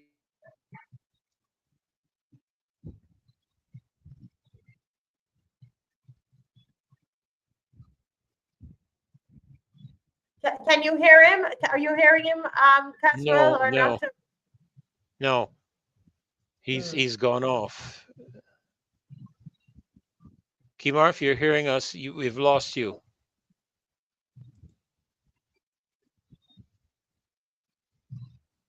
You might have to go out and come back in. While we're Okay. waiting for Kimara to come back, I just mentioned because Freddie said something, and I pick up my law book at the same time, and I will tell you, there is a provision in the Employment Prevention of Discrimination Act that says that if that an employer shall, upon the request of an employee, make such adjustment for an employee as may be reasonable in the circumstances where any ground referred to and the sections, and they say the failure to make an adjustment result or would result in the employee because of the ground being treated less favorably than other persons to whom the ground does not apply. What they're saying to you that if and these are some of the things that you would ask the employer to do. He said for the person section one, adjustment includes allocating duties of the employee to another person, altering the hours of work of the employee, allowing the employee to be absent during hours of work for the purpose of assessment, rehabilitation, or other treatment, providing the employee with alternative employment, assigning the employee to a different place of work, modifying procedures for testing, and the list goes on. But one of the grounds for discrimination that you must accommodate this person is if, according to this, sexual orientation. This is in the law, but it isn't spelled out because it just says any ground referred to in sections 3, 2F, G, H, L, M, N, O, P, and R. But H is sexual orientation. You have to go back and look for it. H is sexual orientation. So an employer must, in Barbados, if a person decides that he is that way inclined, the employer will wear a dress if he wants to wear a dress and that kind of things, or whatever else they want to do, because he is gay or not, that would be treated as discrimination. And the employer can be required to pay some good money for discriminating against Mhm. an employee in these circumstances. The government is sneaking in this thing all over the place. This is the piece of legislation I'm talking about, the Employment Prevention of Discrimination Act. Wow. So that's and I just read from Section 7 of that act. So there are. So what I'm telling you about this monument being an LGBT monument and thing, it's all part of the plan to get everything reduced to the lowest common denominator. You know, they are trying their best to satisfy somebody. And it can't be Barbadians, because Barbadians are still, to a large extent, Christian population. You might not have many people going to Yes. churches when we Yeah. were younger, but you would still see that they will rely on the church and the church's teachings, as, even in a crisis. And even if they go to church and something happens, they still want to go talk to the pastor. Freddie can tell you about that. I know about it, but I can tell you Freddie can talk more about that than me. Simply because Belgians still believe in God and what the teachings of God, and this government will take God, but they take it, won't take him about the Constitution. Even the priests inside there, them talking about, you're not going to say God anymore. You're not calling him by his name. You're not going to, you just say the Creator. It's And just like the image. It's just like the image in Broad Street. I'm not sure. You know, I commend the designer for the overall thing. I passed through there this afternoon. I couldn't really take a look at it because I was driving in traffic, but I saw so many bald heads. I couldn't make out what they were. You know, I couldn't make out male, female, baby. I that couldn't is the make out idea. anything. You know, so technically, what you're saying with the image is that the family could be anything you want it to be. And I want it to be very clear. The family is a mother, a father, and children, male, female, and children. That's what a family is. Barbadians believe that, and we're not shifting our gears where that is concerned, regardless of what the government does. You know, Caswell, I will tell you something. I wish that my ministerial colleagues would get so serious about these matters. There was some time ago, there was an archbishop, years ago, archbishop of England, Canterbury or something. Don't remember all my church history accurately, but I think it was King Henry VIII, or one of them, took his brother's wife. You know what the archbishop did? The archbishop told him straight, return her, leave her alone, or we will not serve you communion, we will not bury your dead, and we will not marry your living. When the church gets that serious in Barbados, the government will start to listen. But we got a lot of church leaders that want to play games and want to not disrupt the equilibrium and the status quo because they're dealing with who they're dealing with. I'm going to be very careful in calling any names. But when we get that serious, that we will say to the government, don't call on us to bury your dead. Don't call on us to marry your living. Don't. You will not be served communion. You see what the art. You see what that reverend in the United States did with Joe Biden, and he had to leave the church that he was attending as a Catholic. Refused to serve him communion. Tell him don't come around here. You're not welcome. When we get that serious, I believe that is the time that government will begin to listen to the church. Yeah. We need that boldness, you know. But I think, Yes. thank you so much, Rev. Kimar, you're back. Your Wi-Fi, you're up, right? And we want to just go right into Guyana, because that is something that Yes. is happening right there before our eyes. Kimar, let's hear if you're ready. Yeah, I'm ready. Yes, go ahead, please. Yeah. So we spoke about Guyana previously. We had a very good show on Guyana recently, but there's more to it, right? I don't think we unpeel exactly the involvement that Barbados had in terms of interfering in Guyana's election, and how I suspect that Barbados is going to try to interfere in Jamaica's election next. And I'm going to explain that to you a little later on. But as for now, just gone. Right, but as for now, I wanted to read something here from that time. And it says, CARICOM leaders show support for Guyana. And this was in 2020, March. Caswell, you're muted if you're speaking. And I'm not. Okay. right. And it Yeah, said I'm here, hearing you. CARICOM leaders show support for Guyana. It said leaders of the Caribbean community have united to show their support for Guyana following the March 2nd, 2020 polls and urged the parties to adhere to the rulings of the Chief Justice, Roxanne George. Prime Minister of Barbados and current chairman of CARICOM, the Honorable Mayor Mottley, at a media briefing at the Marriott Hotel in Georgetown, noted that the chief ruling was clear. Her ruling was absolutely clear that she expects the returning officer to either start a new or complete the process, and we hope and pray that there will be adherence not to just the law of the judgment, but to the spirit of the judgment, the CARICOM chairman said. The Prime Minister particularly highlighted the last few paragraphs of the Chief Justice of Guyana's ruling, where she noted that the transparent process that is critical if the country was to go forward. The Prime Minister of Barbados appointed a delegation of Caribbean prime ministers to oversee the Guyana election. And just here are the list of prime ministers. As I say, Marcy not here to show us the pictures that you can graphically see what I'm saying. The list of prime ministers that she appointed to go to Guyana to oversee the vote recount was one, the Prime Minister Dominica Roosevelt Skerritt, one of her friends. The Prime Minister of St. Vincent and the Grenadines, Dr. Ralph Gonsalves, one of her friends. The Prime Minister of Grenada, well, the former one, Keith Mitchell, Mitchell. Dr. Keith Mitchell.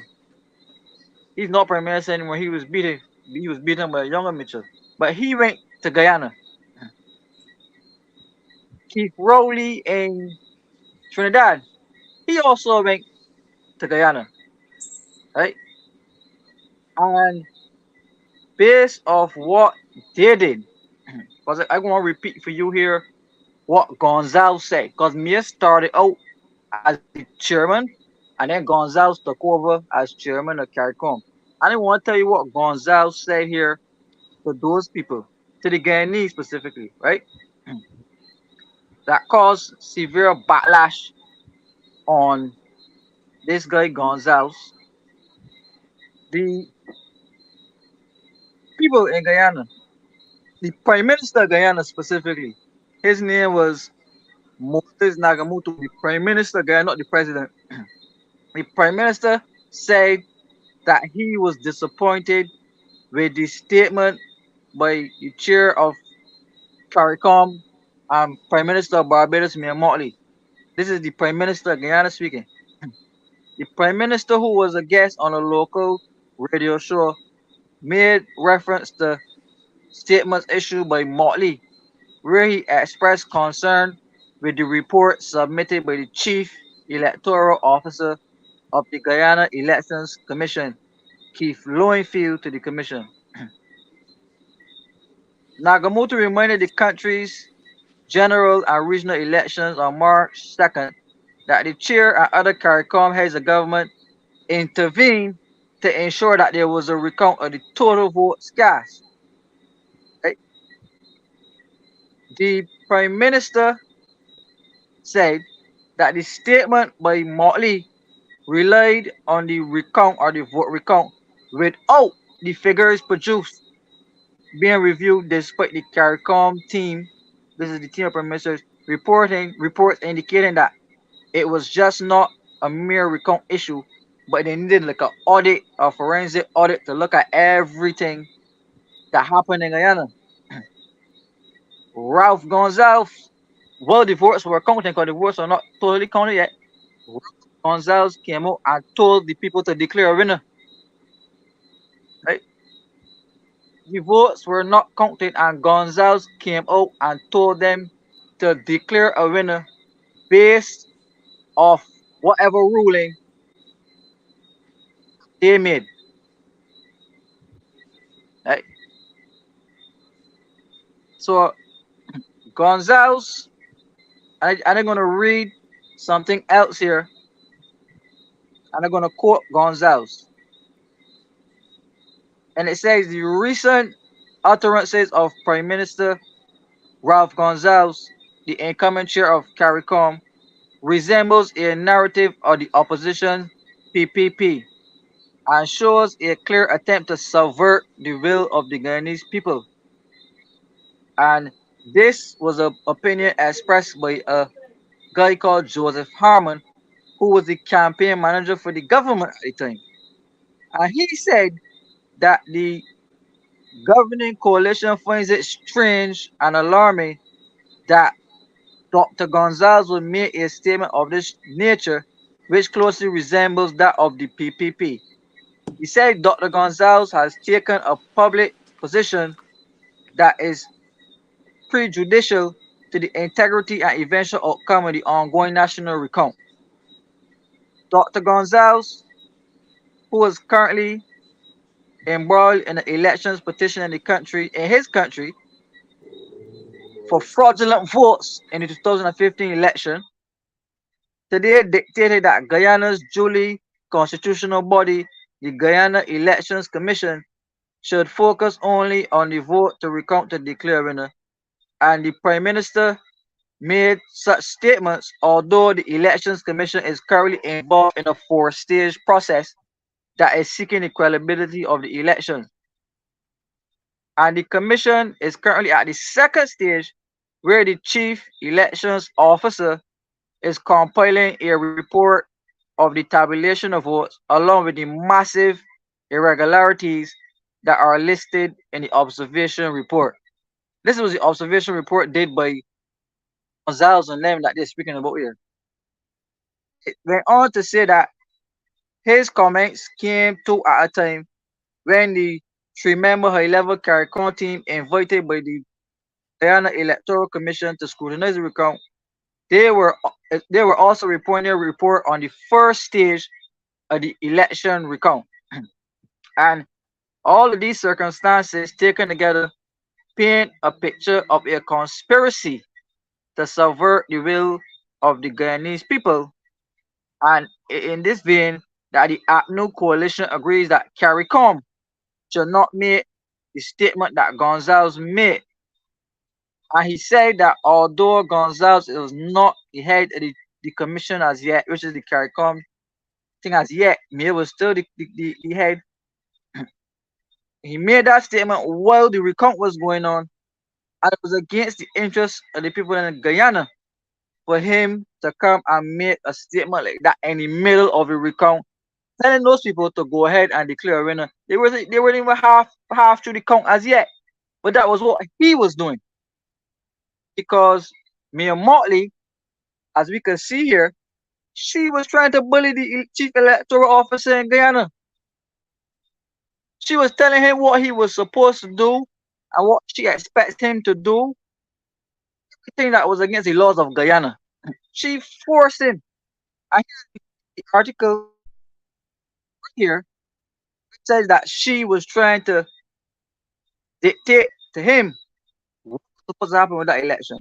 So when he declared that the APNU was the winner, Mayor Mottley came in again and tried to bully the gentleman and telling him that she wants him not to table the report that they did, but to table the report that was observed by the CARICOM team that she put in place.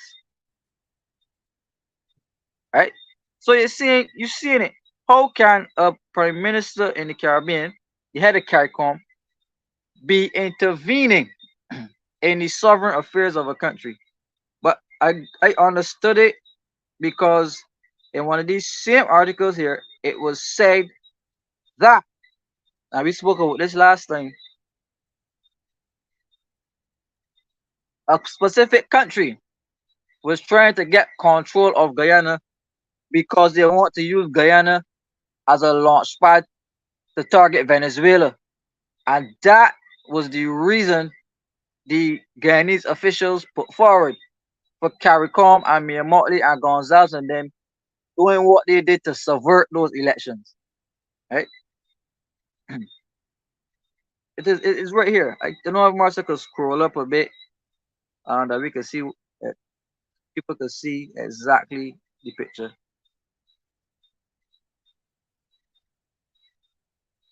They went as far as to using the Caribbean Court of Justice to get this done. right? So it shows that none of the courts are off limits from these tyrants, right? I'm looking for this part specifically here. It shows you that they accuse the United States of being supportive of Mia Mottley and Gonsalves, along with the Secretary General of CARICOM, went to Guyana, and it said that the reason they went was to topple Granger and to put Ali in place because they knew they wanted control over the oil. And that's what we said on the show.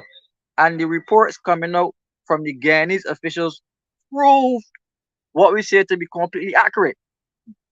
So this thing gets deeper than that, right? You can remember when Trump was in office.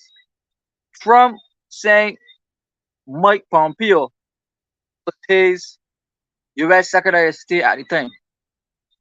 And Pompeo came down to the Caribbean saying that, well, no, before he came to the Caribbean, Trump actually invited the Caribbean leaders to his resort in Mar-a-Lago. The invitation didn't come to Barbados, you know. It did not come to Barbados. The invitation went to Jamaica. Right. The invitation went to Jamaica, Bahamas, Dominican Republic, St. Lucia, but they didn't invite Barbados. So me That's and Mottley correct. actually, That's correct. me and Mottley actually got up and she tried to make Andrew Hornes, which was the Prime Minister of Jamaica, look like some type of evil tyrant for going to a meeting that he was invited to, but she wasn't invited. Right? I will show you something very sinister here. Marcia, I'm going to send a picture to your phone. So I don't know if you could get it put up that we can see all of those leaders who went to meet Trump. Right? I'm going to give you the names of these leaders who went to meet Trump so you understand where I'm coming from. Right? Send it to you, Marcia. You have, and I'll give her a little time to see if she get it, put it on the screen. All of the leaders who went to meet Trump at the time. Alan Chastanet, Prime Minister of St. Lucia. Danilo Medina, the Prime Minister of Dominican Republic. Andrew Holness, the Prime Minister of Jamaica. Governor Moise, well, we all know what happened to him, but he was the Prime Minister of Haiti. And Hubert Minnis, he was the Prime Minister of the Bahamas. When Trump sent Pompeo down here, the agenda of the meeting was to discuss Venezuela. Okay? The agenda was to discuss Venezuela because Trump wanted to insert Juan Guaido as the leader of Venezuela so that he could have his way in terms of controlling the oil in Venezuela. Right? Because Trump was not getting the support of the Guyanese government at the time to use Guyana as the launch pad in. So what they did was to go directly to topple Maduro and trying to insert this guy Juan Guaido. Right? But Trump called up all of the Caribbean countries, invited them to this meeting in a bid to gain Mm-hmm. support for his plan to get into Venezuela. Right? Barbados did not support it, of course. Trinidad Mm-hmm. did not support it, of course. Dominica did not support it, of course. St. Vincent did not support it, of course.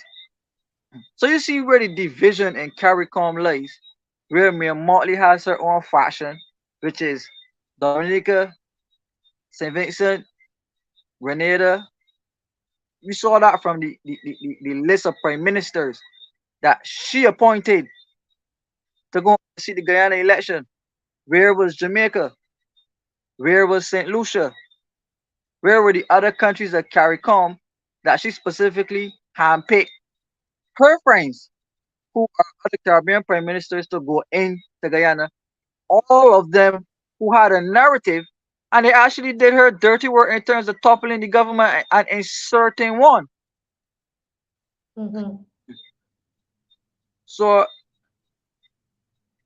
When you look back at it now, she refused to go and meet Trump.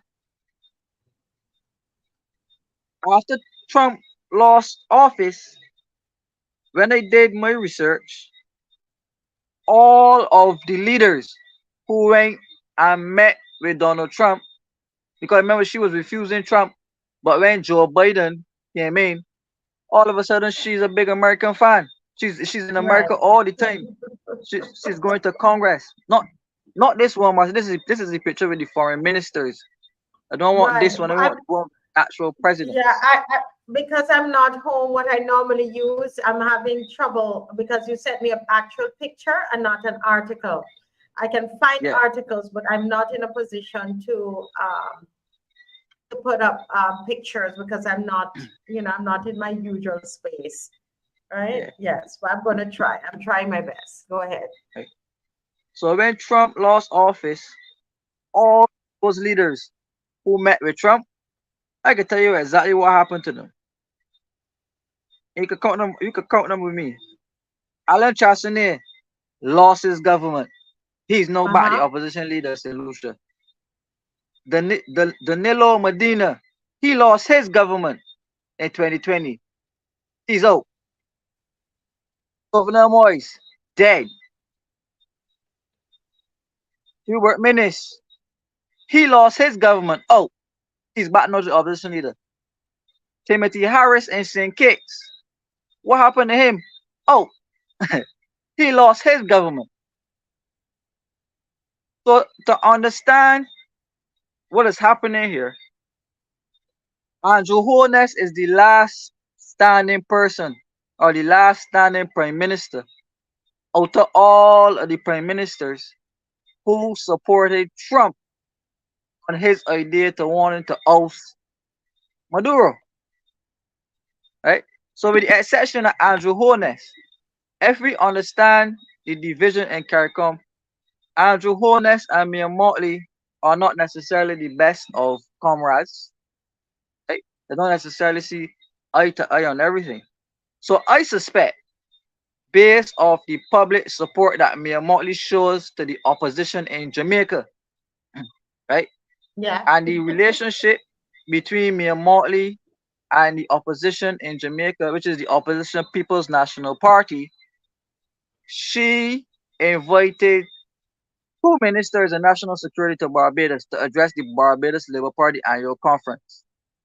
She invited the former opposition leader Peter Phillips, who was also Mhm.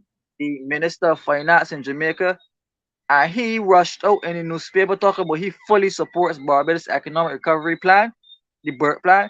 He endorsed it because he came here to the Barbados Labour Party annual conference and he spoke at it. She also brought a guy called Peter Bunting from Jamaica as well. He's a Yes. senator, right? Mm-hmm.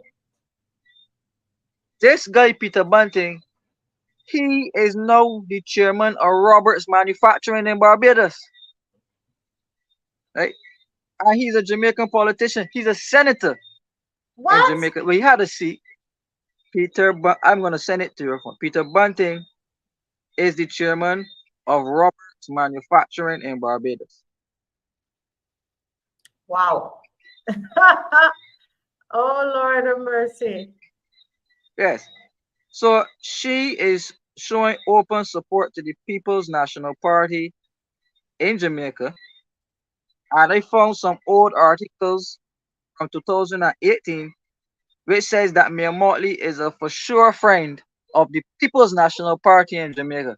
And she invited them all of them here to her annual conference. Peter Bunting was here as well. Peter Phillips, the former opposition leader of Jamaica, he was here as well. The current opposition leader in Jamaica, who is Mark Golding, often sings Mayor Motley's praises so well. He sings Mhm. them so well, right? But you can see why. Because the person who is in business partnership with the same Mark Golding, because Mark Golding owns a bank called Deering, Bunting and Golding. This is DBG Bank. Deering for Chris Deering, Bunting for Peter Bunting, and Golding for Mark Golding. So they own a bank in Jamaica. And Mayor Mottley just made this guy Peter Bunting the chairman of Roberts Manufacturing, Here in right? Barbados. Here in Barbados. Wow. Hold a minute. Caswell is saying something. Go ahead, Caswell. No, I was just agreeing with him because that's a fact. Because I had to go to Robert's You sound Manufacturing. low. Got You three sound low managers. though. You sound low though, Caswell. I'm not sure why. No, but I said, well, that I was just shaking my head, acknowledging what Kimar was saying because it's true. I know that because I had to go to Roberts Manufacturing so far to represent three managers because they they have come here and they are wreaking havoc. Mm-hmm. Not hearing very well. Not hearing very well. We want to hear because Kimar is backing up Better what I now? mean. Yes, that's better now. Yeah. Yeah, okay. Yes. Yeah. I think so. No, I said I can testify to what Kimar was saying because I know that, and I have actually gone to Robert so far since Bunting became chairman to represent three managers because they're trying to remove the Belgian managers and replace them with Jamaicans and Trinidadians, and I had to go represent three so far, and so and they're coming here, and all this was May's blessing, because Belgians not being displaced in a company that was a Belgian company longer than I've been here, but when you have political friends and you're doing your political deeds, somebody got to suffer, and who are suffering? Belgians. Yeah.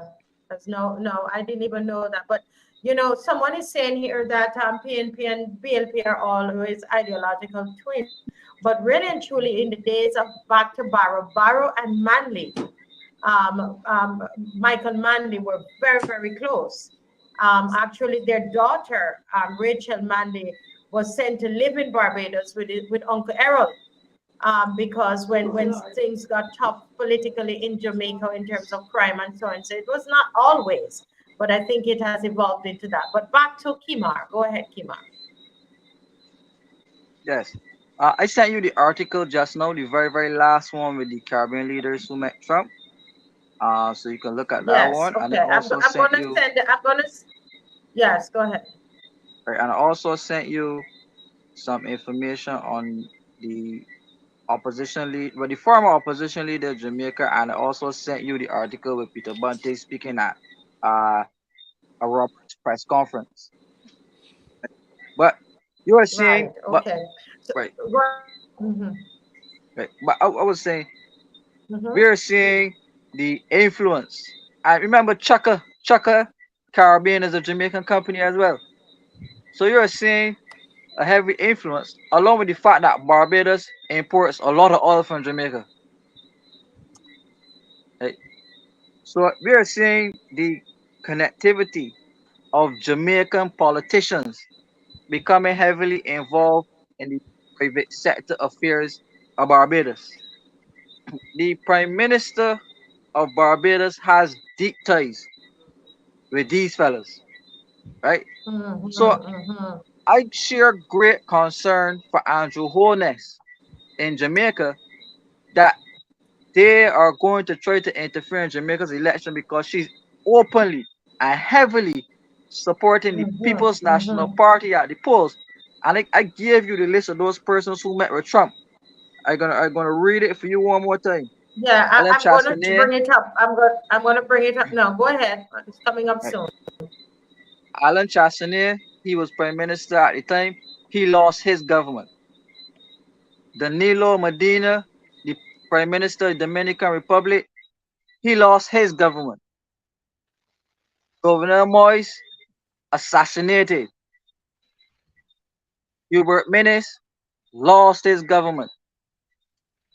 Timothy Harris, who was not in the picture but right in the meeting, he lost his government as well. So out of all of these prime ministers, Andrew Holness is the last man standing, and he enjoys no support from Mayor Mottley, who divided the thing at the time by telling Trump and Pompeo that she and the rest of the other countries won't be coming because they have to invite all a CARICOM.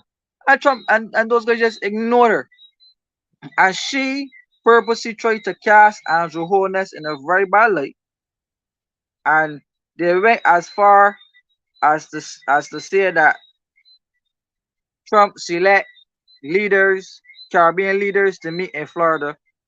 And I have a big picture here with Andrew Holness, and it said with Trump administration openly and strongly supporting Venezuela opposition leader Juan Guaido and the ongoing crisis in that South American country, the White House on Tuesday, Donald Trump plans to meet with select Caribbean leaders at his Mar-a-Lago resort in Florida. The White House said in a statement that Trump will meet with the leaders of the Bahamas, Dominican Republic, Haiti, Jamaica, St. Lucia to reaffirm Washington's strong friendship and commitment with these countries. Right?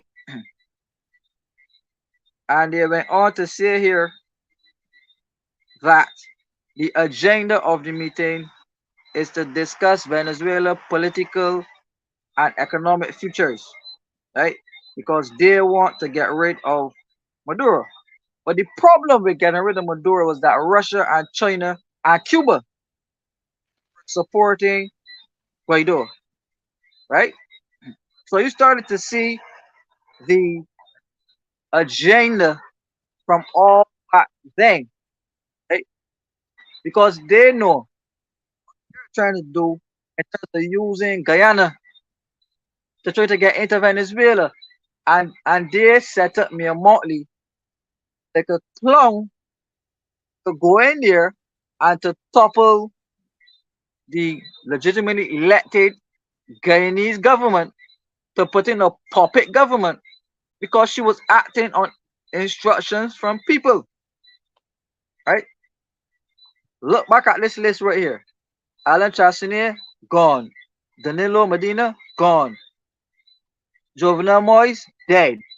Hubert Minnis, gone. Timothy Harris, gone. So what is going to happen to Andrew Holness? Right? So we need to be concerned that our prime minister is not being used as a tool for the international world to do coups in the country and to put in who she wants to put in to facilitate her agenda. Right? Because what has me shocked about this is that when you look at the prime ministers in the region who support her and this nonsense, Roosevelt Skerritt, he was in power for about 4 terms, nobody know, trying to be the dictator of Dominica. Ralph Gonsalves, he was in about 5 terms now, wants to be the dictator of St. Vincent. Keith Mitchell, he was in about 4 or 5 terms as well. He wanted to be the dictator of Grenada. So she is trying to follow in their footsteps in terms of serving 4 and 5 terms to be eventually the dictator of Barbados. Right? Just look at it. The first people that she contacted when she won was all of them. She didn't invite Andrew Holness. She didn't invite Gaston Brown. She didn't invite those leaders, but she invited the same ones at Sandy Lane. Because I can remember the pictures very well. As soon as she won, she invited all of these long-serving prime ministers to come and have dinner at Sandy Lane. Right? So you're seeing the connections here and the background machinations as to how these Caribbean leaders, some of them partner up with some of these sellout agendas, and how they're using Barbados and the Barbados Prime Minister to go into other Caribbean countries to interfere, to dictate and determine who becomes its leader or not. That is not a power for the Barbados Prime Minister to have, or for any CARICOM leaders to have. So I am concerned that these wannabe Caribbean Prime Ministers who feel that they own these countries to wake up and realize that the people are on to them, and they are being used as tools and pawns to go into other Caribbean countries to set smooth roads for the international countries who are pulling their strings. And you know where they do it? For recognition. They don't even do it for tangible benefits.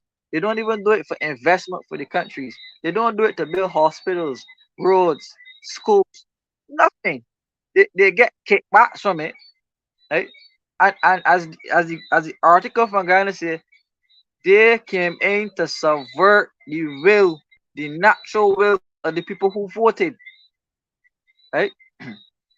So this is serious business.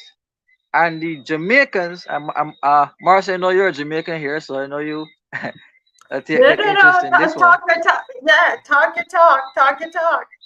Right? We need to watch Jamaica, and we need to Mm-hmm. watch what Mayor Mottley is doing in terms of trying to undermine Andrew Holness, to have Mm-hmm. him removed from office, to put the People's National Party in power. People who align with her, people who she has specific business interests with, right here in Barbados. That is a conflict of interest, right? But you know what? This Barbados, no such thing happens.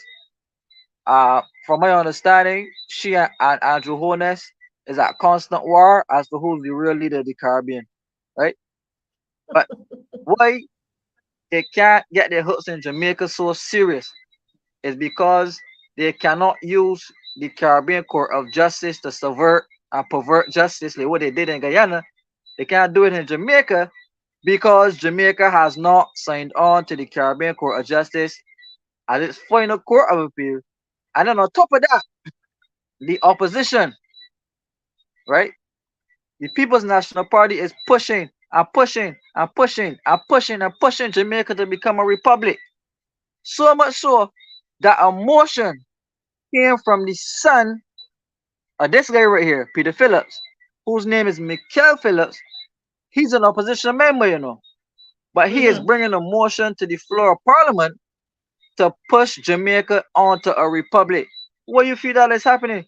Only because me and Motley did it, only because me and Motley recommended it, is exactly why the opposition, is trying to push Jamaica onto a republic and not the government. But if you understand a bit of history, the People's National Party was in power for almost 18 years in Jamaica. Most of the time that the Barbados Party was in on the ONAFRA here, right? The garrison politics and the high crime politics that you're seeing, right? I could tell you something the other day that I suspect is happening in Barbados. The Martin was Minister of National Security. He came to Barbados, he addressed the BLP. Peter Phillips, this guy, the opposition, he was Minister of National Security, right? The Mm-hmm. wicked thing, the wicked thing that they did was to put the same guy, Peter Bunting, who is the chairman of Roberts in Barbados, they put him to challenge this guy for leadership of the PNP, right? So me and Motley and those people, right? Those people, they tried to put the same guy, Peter Bunting, as the opposition leader in Jamaica.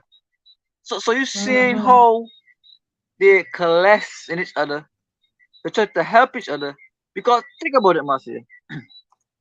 He has all this so-called business interest in Barbados. Right? Then he's going on or he's challenging this guy Peter Phillips here to now become the opposition leader in Jamaica. Right? You understand the political and the business ties that were happening with such Mm-hmm. moves, and I know for a fact me and Motley had to be supporting him. Mm.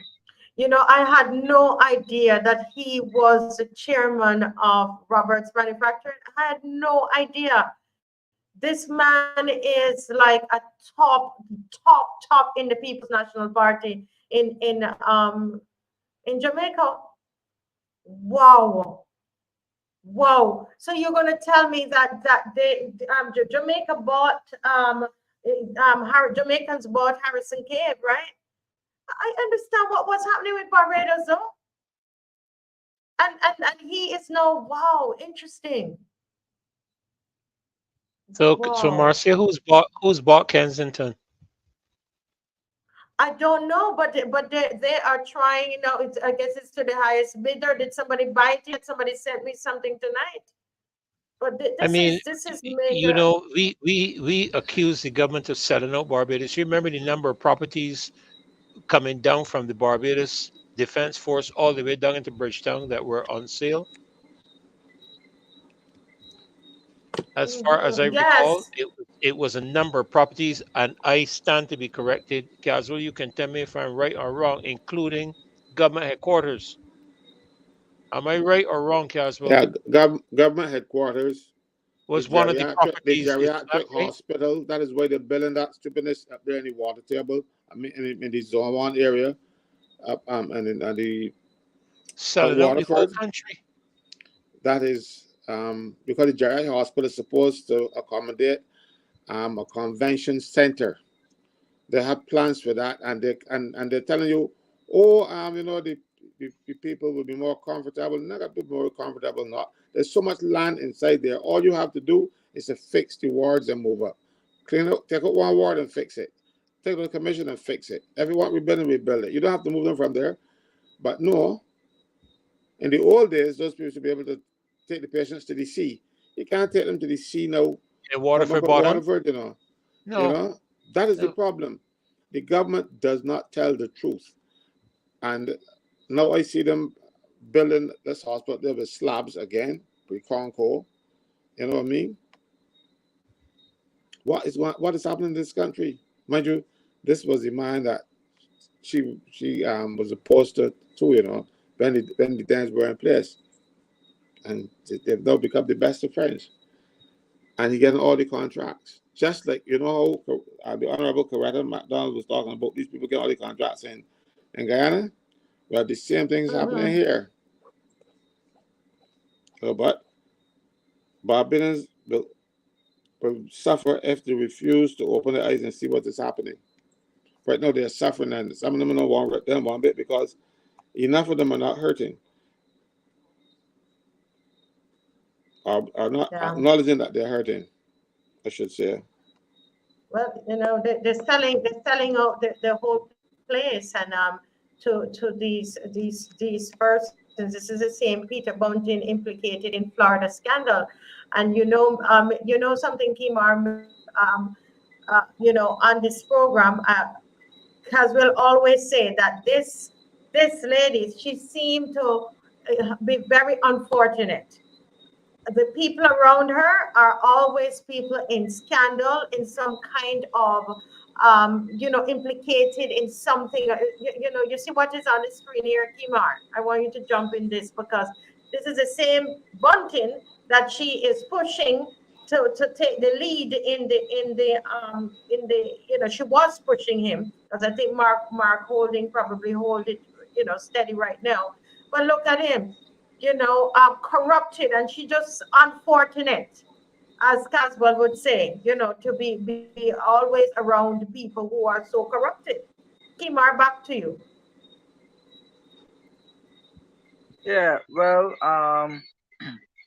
as you can see, I mean, even when you listen to the People's National Party speaking, they often refer back to Mia Motley. Often, often. Even Lisa Hanna does it. Yes, Right? Lisa does it. Mia, Yep.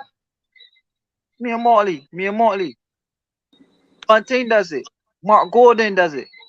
I mean, everything, Mia Motley. So you can clearly see that the opposition in Jamaica is riding on the wings of Mia Motley. Right? And the problem with that is that you are now affirming the hand of her into doing what she has to do through the Caribbean, right? Because from my understanding, and if I follow some of what is happening, the job that Chris Sinclair has at the World Bank, he negotiates funds for the whole Caribbean, including Belize and Canada. He's the alternate director for this side of the world, right? So the Prime Minister of Barbados even when she collected the jabs, the vaccines, she collected them for the whole Caribbean. Mm. Right? So she is being positioned, because this since she became the head of CARICOM, that is the first time in my life that I've ever seen so much focus placed on the head of CARICOM or the chairman of CARICOM. The first. No, you don't even hear nothing about it right now, right? You're not hearing anything about it now because it's not election season. Whenever election season comes up, you will see her gravitating closer.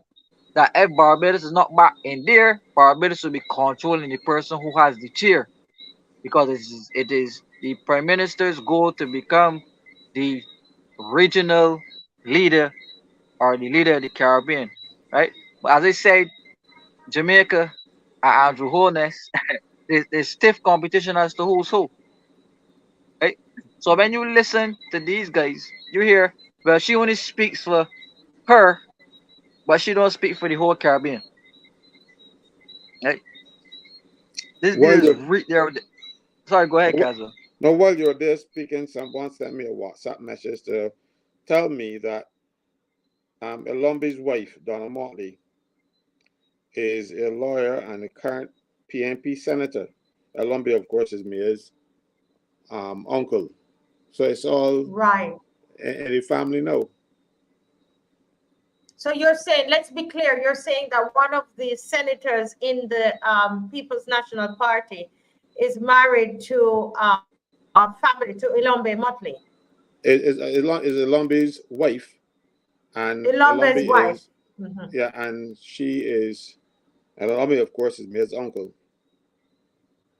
Or So so we're that told. is where they have that strong ties, and Jamaica need to watch it with this PNP, because then you can tell they will be more aligned to the LGBTQ agenda. You know, that is interesting. That is rather interesting development there. Right, Go Marcia, ahead. you would know this one better than me. When they asked Bruce Gordon, who was the former Prime Minister of Jamaica, if he's willing to accept homosexuality, he already said, not in my cabinet. No, not in my cabinet. Right? And he faced significant pressure and eventually lost. Right? So I think Bruce Gordon was probably one of the best prime ministers that Jamaica didn't get to experience, but he stood up against it. And he firmly said, Mr. Bruce Gordon, no homosexuality in my cabinet whatsoever. Right? So we have to be careful, right? We have to be careful that these attached agendas, and Jamaica needs to be very careful, because we don't know what is up the sleeves if the PNP, as is currently constituted, wins. What they're gonna do to those Jamaicans, right? We're seeing what the PPP in Guyana is doing in association with the Barbados Prime Minister, right? We already know what Gonsalves what he gives. We already know what Scarrett gives already, right? But the last person or the last tower of strength who is blocking or stopping Barbados from completely controlling the region is Jamaica. Right? So when you say independence, Jamaica has still the most or almost the most independence right now in the Caribbean. But if the PNP gets into power, based of what I have heard, they say Jamaica is going to republic, and I can guarantee you that the CCJ will become Jamaica's new core if the PNP wins. You Right? know, and that I talked to some lawyers there, and they are fighting that. They said that the CCJ is LGBTQ aligned completely, right? That the CCJ is LGBTQ aligned, and that's why a lot of these lawyers, when you will hear Philippa Davis, who is on her way to Barbados at the moment, and that's where I am. I'm at the villa waiting on her. And they are making sure they are doing their best that Jamaica does not be part of this, doesn't become part of it because they don't want Jamaica to be because of the CCJ, because of the alignment of the CCJ to the LGBTQ agenda. See, so what Kimar is saying, I'm telling you, he's speaking a lot of truth. Right, Mr. Holness needs to be careful. So this is a SOS. Anybody knows Andrew Holness? If he's anybody's friend, tell him he needs to be very careful with what these people are about to topple him to insert who they want in Jamaica. But it is clear. All the evidence is there. All the facts is there. We see it's clear as day exactly what they are going to try to do.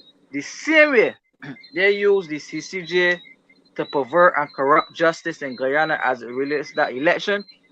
Just think about what they will do in Jamaica. But the stakes are very, very, very high in Jamaica. Right?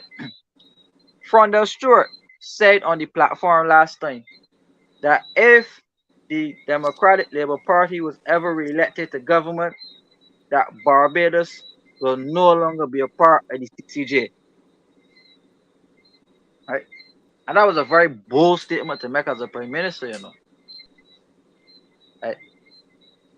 I don't have the backstory as to why he would say that, but he said that Barbados will no longer be a part of the CCJ. I actually was on a show with Avinash Prasad, right? And Avinash Prasad was proposing this revamping a CARICOM idea.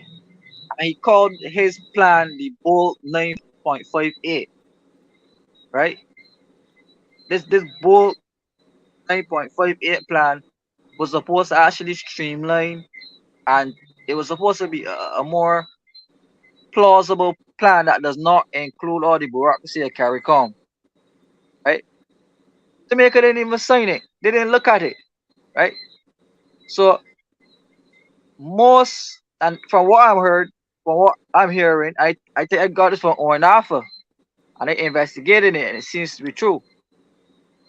Ornafa made a statement. He said, Brexit, England is leaving Europe. But don't worry, we can soon got Brexit in the Caribbean, or we call it Jam Exit, because Jamaica is looking to exit CARICOM. Right? So we need to be very careful, and we need to understand exactly what is happening. And if you know, Jamaica is one of the few countries in the Caribbean who has a Russian embassy in it, you know, or Russian consulate. A lot of people don't know that, right?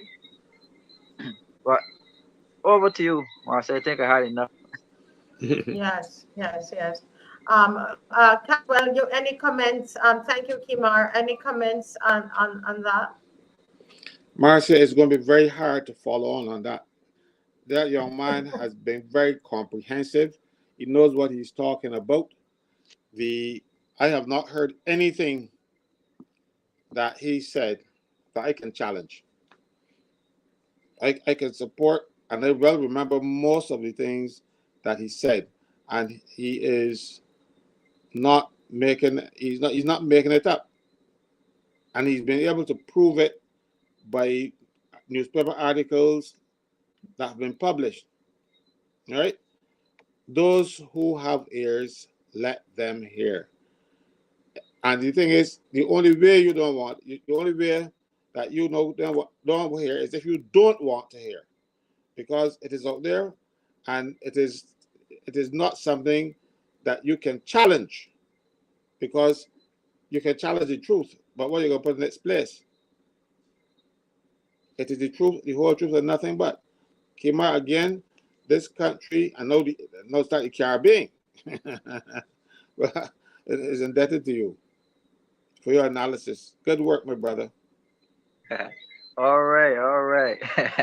I appreciate it. You know, we gotta do it for the Jamaicans, the Guyanese, the Trinidades, everybody. You know, we one family. Everybody. everybody, everybody. And you know, I got one of the things that happened, someone sent me this this article here, and this came from Rickford Burke, and he wrote it on, he said he wrote it on November 30th.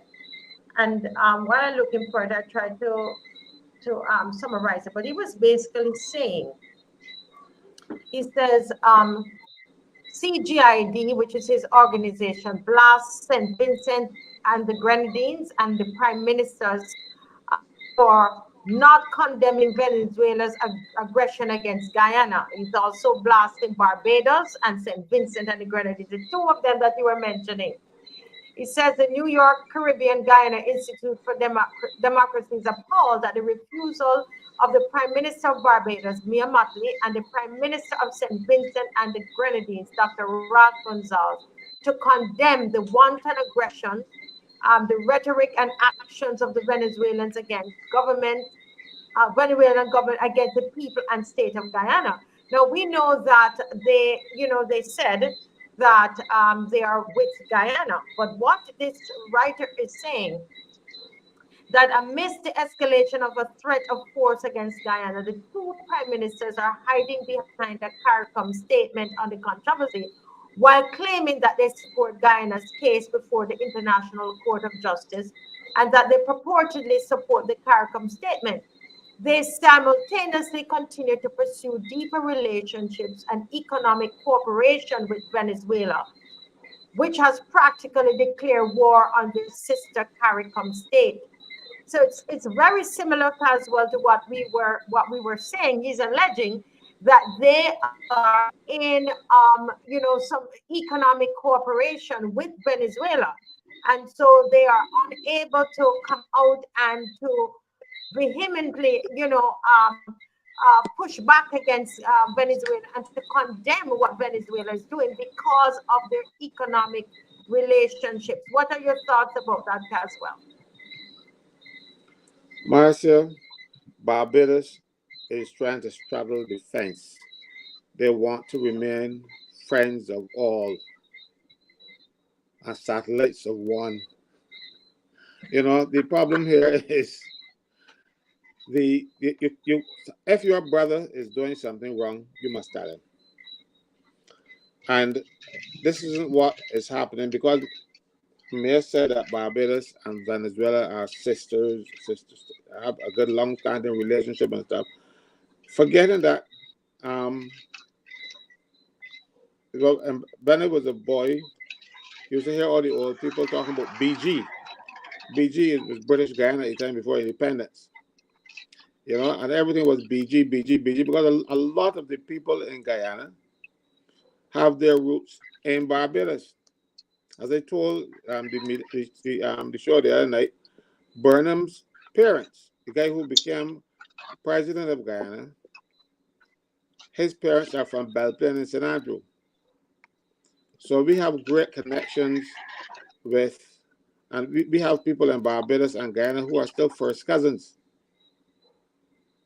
You know, and it's not so far away. Yeah. But we will deny this, one, for oil, and two, for the United States or whoever wants to embroil the Caribbean in noise and nonsense. Leave the Caribbean alone. Tell Maduro he is wrong. And if he said, well, they're not giving me more oil, we'll find oil someplace else. As a matter of fact, we get it cheap from somewhere, we still giving it like the power at the highest price, so we're not benefiting really. So, but you don't need to have your friends doing the wrong thing and ignoring it, and then after you've been called out, they'll come up making these statements that really don't make a lot of sense. There is right and wrong in this situation. Guyana is right, or Venezuela is right. They both can't be at the same time. Mm-hmm. And history, even Venezuelan history, suggests that Guyana is right. as I said at the show last, that Maduro is holding on for dear life. He will not win the elections unless he revives his popularity. And you have to have what must be, you got to be blind. Not even one cataract eye. You got to be blind not to see this. But you know, we are in this country. We are convenient. The truth does not matter. It is what you want that matters. And Caswell, the sad thing about this, right? When the elections in Guyana were up, who had the CARICOM prime ministers coming out back in Guyana? Well, I read the article where it clearly says Caribbean leaders show support for Guyana, right? And the same scary Gonsalves, Mottley, all of them were out front, all of them. Saying how they support Guyana and they fully support and calling for a free and fair election and doing all of this and doing all of that. I sorry, Marcia can't put the picture up right there to show you these prime ministers all sitting around a round table talking about they support Guyana. But no, they ain't coming out and say they support Guyana, right? When Trump sent the guy down here, we saw openly supporting Maduro. We saw that, right? We saw openly who supported Maduro, and we saw who sat on the fence, right? Barbados claims to be friends of Venezuela, right? Barbados claims to be friends of Venezuela. The ambassador to CARICOM, David Commission, he is pro-Cuban and he is pro-Venezuelan, right? So I don't suspect that the prime minister will take any position to go against Venezuela because Venezuela has been honoring her and we're trying to get cheap oil from Venezuela, right? We're trying to get cheap oil from Venezuela. The prime minister knows exactly what is the agenda as it relates to specific countries using Guyana as that launch pad. So when it was time to put a government in place, Caswell, look at them here, look at them. All of them were up front saying how they show support for Ghana. Why you not show it now? Because that's my only question. Yeah, because they're saying, okay, we support Guyana, but as Caswell makes a very, very important point, that I didn't really think about it. There has to be one that is right with law, right? It's not a gray area. Why don't they condemn Venezuela? Why, if CARICOM, if Guyana is our sister, right? Why are we straddling the fence? That is the thing, Well, as everything goes down to LGBT. You remember Guyana was the first country around this place to legalize this LGBT nonsense. I think they passed it into law now that you can have this gay marriage and that kind of stuff in Guyana, and that is why you're having.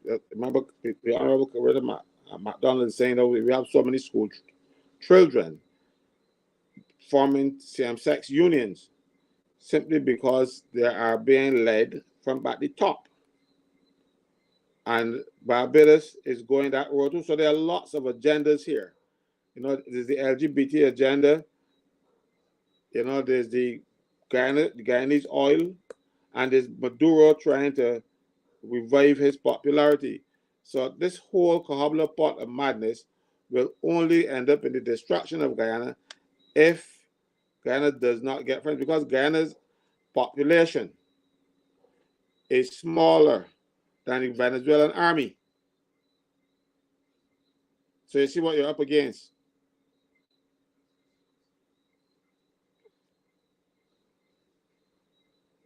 Yeah.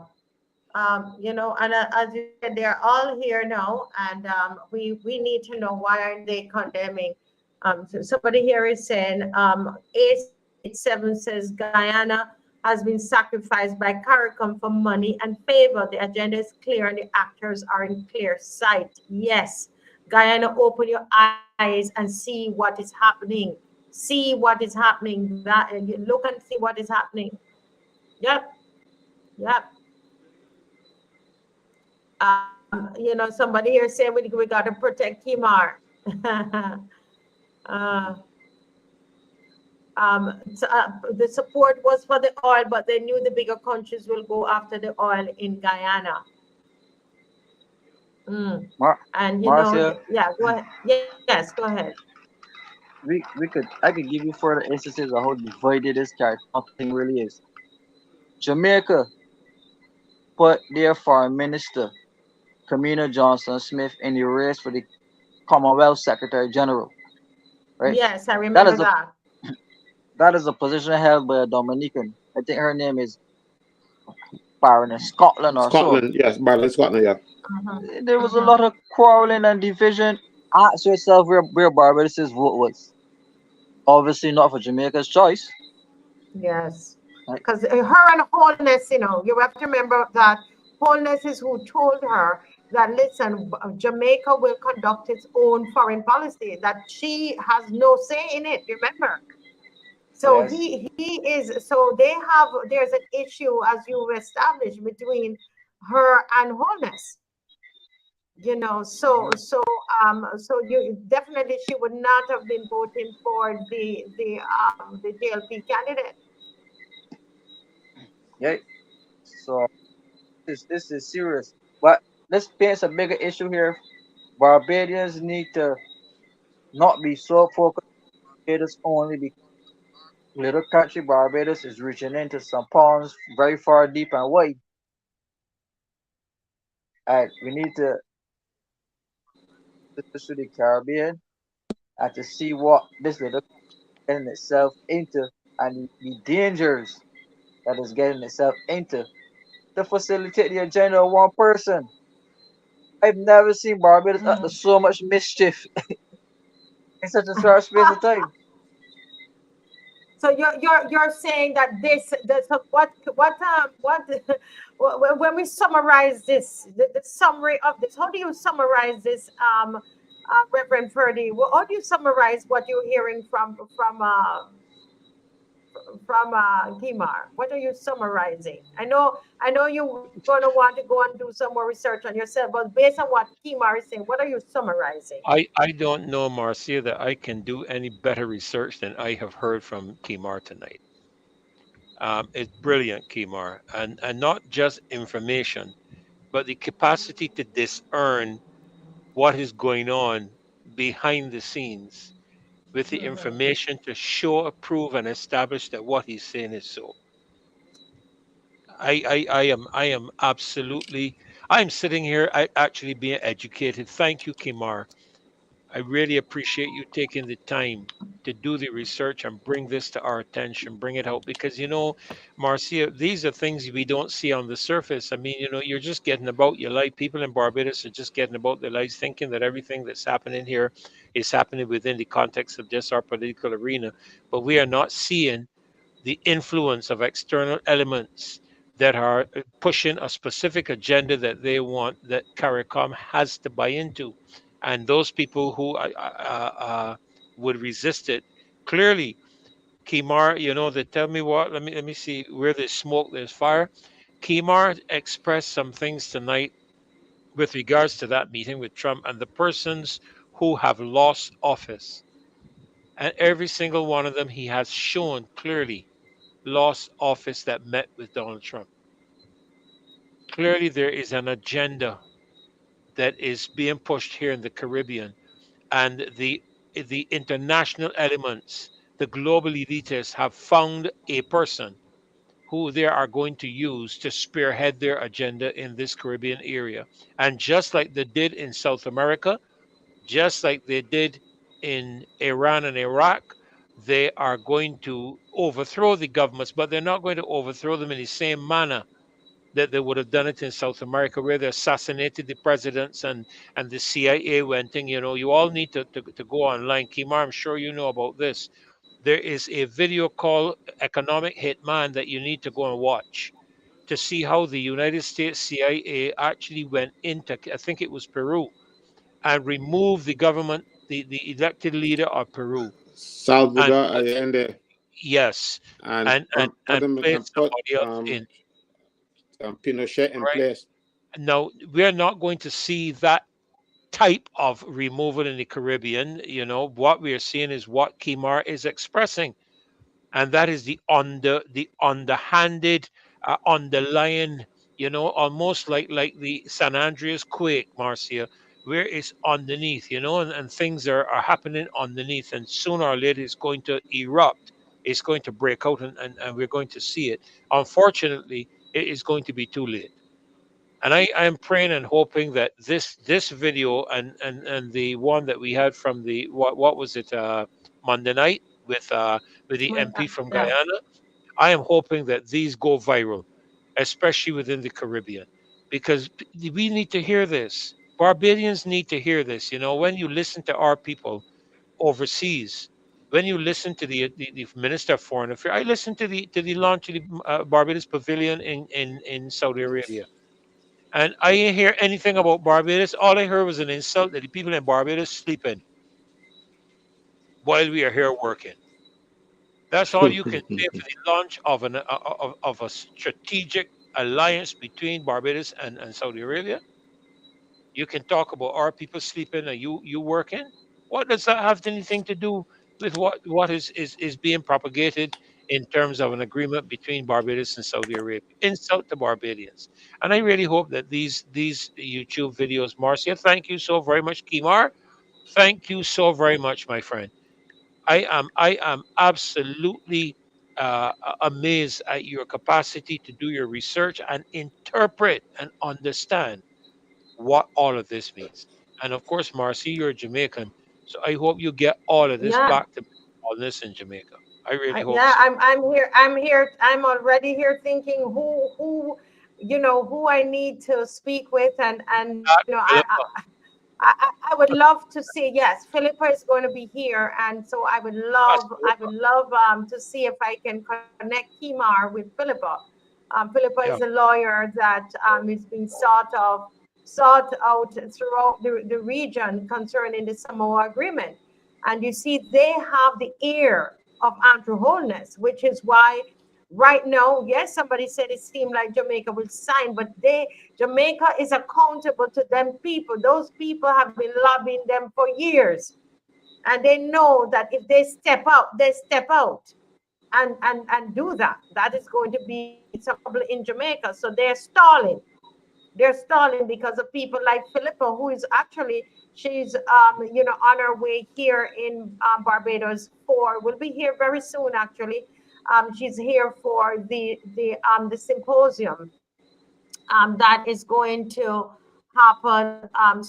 It's going to start on Friday, and she's actually the first speaker. I encourage people to come out to this symposium. Yes, It's always about education. Go ahead, Pastor.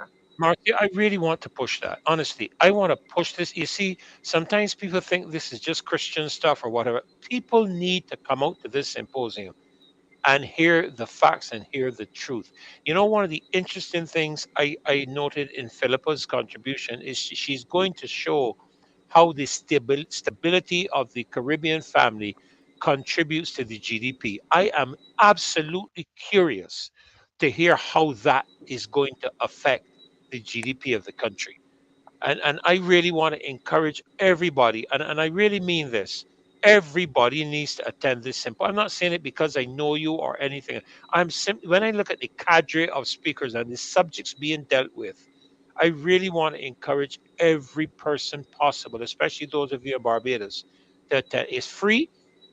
I understand, Marcia, that on is it Saturday that all day 9 to 4 o'clock and lunch is going to be served Yes. on Saturday. It is space is limited. I will tell you that space is limited because it's not a massive auditorium. It seats about 400 or 450 people or something like that. And when you consider the cadre of speakers, you know you have Davida Maynard Holligan that will be addressing the matter of the child protection bill. You have Corey Beckles that will be addressing the matter of the Constitution and what that implications are for freedom of religion and freedom of speech. You have Philippa Davies, sorry, Bishop Vincent Gill, who will be addressing the Christian perspective in terms of the movement. And I appreciate you, Marcia, separating. And I had the privilege this morning of doing an interview on 97.5 for this symposium, and I spoke to the matter of the separation of the agenda from people, so that people understand we are not here, cursing anybody who is so inclined. What we are simply addressing is the agenda, and that agenda is driven unequivocally by the United States. It's driven through the UN into the European Union, and it's being driven into the Caribbean.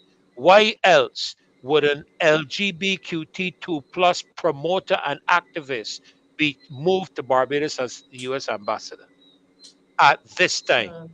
Mm-hmm. I think that is a deliberate strategic. I saw somebody talk about on the in the chat about an insult by Trump to Caribbean leaders. Well, this is an insult by Biden to Barbados, because they know what Barbadians feel and how Barbadians feel about this. Because, as Caswell said, we're still a predominantly Christian society. Right. But but See? but Pastor, remember that Jamaica protested against having a gay ambassador who wanted to Yes, his to get diplomatic immunity, and they protested and they had to rescind it. yes, But he's yes. coming to Barbados free happily, because in the legislation for the remote, thank you as well for this one. They changed the thing to domestic partnership, right?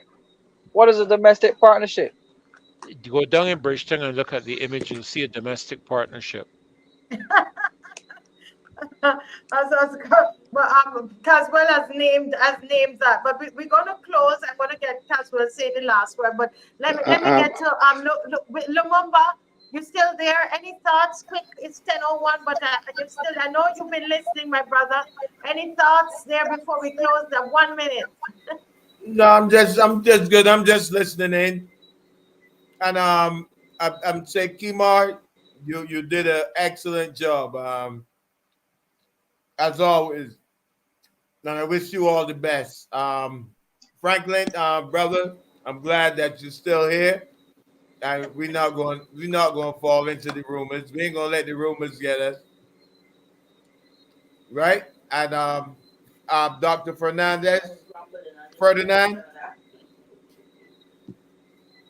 as always, I see you on the battlefield. So yeah, that's all I really got to say. Let's keep pushing on. And great show, Marcia. Yes, thank you, and great. We had a great guest, and thank you for coming on. I know you're a man that of your word, and you jump in to defend, and you've always been there for me, boy. So I whenever anything is happening, I'm going to reach out, guys. Please check out Lumumba every Monday, Wednesday, and Friday at 11 a.m. I tell him, Lumumba, hold the day, and we will hold the night, right? All right. Yeah, and I've been on his show already. Went down there to get some coffee and end up on the show. So he's holding the day 11 o'clock. Make sure you log on and support him. Yes, and Mr.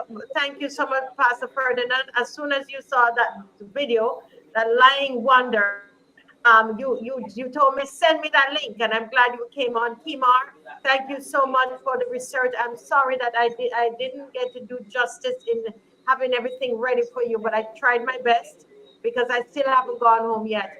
Mr. Franklin, any words you want to say to everybody before they go? Before we No, I go? don't want to. I don't want to say words to everybody. I just want to tell Kimar that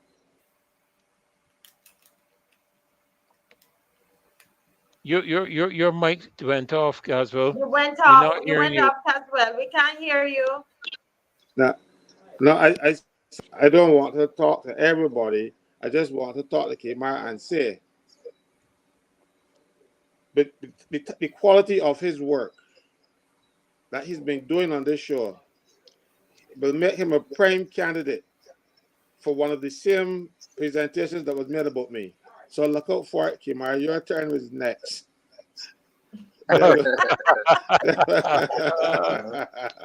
Right, they But tried the it good before, thing but every they tried. but do not be disheartened. Your heart is in the right place. Your head is in the right place. And that is more than I can say for the entire 30 people in the lower house.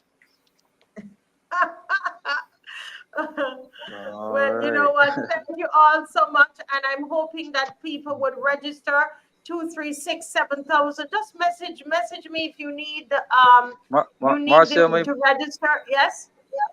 my birthday is in 2 hours, so that's probably again this rain coming down. It's. I was Shower is a somebody blessing, you asked know. me. It's on the 7th. I Yeah, thought it my was the birthday is 9th. the 7th. The No, same as the same as Bonga Lights. yeah, Oh, yeah, me and Bonga Lights the same day.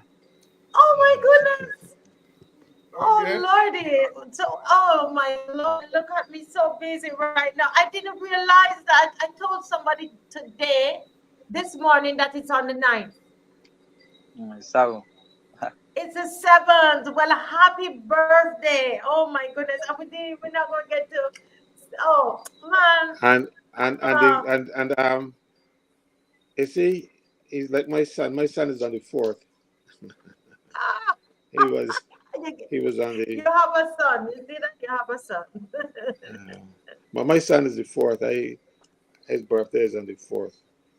Yeah, He's a bit wow, older than, wow. he's a bit older than Kimar. Happy birthday. Happy birthday, And Kimar. all Make the sure you best and message him. happy returns, but Kimar, all the best. Happy birthday.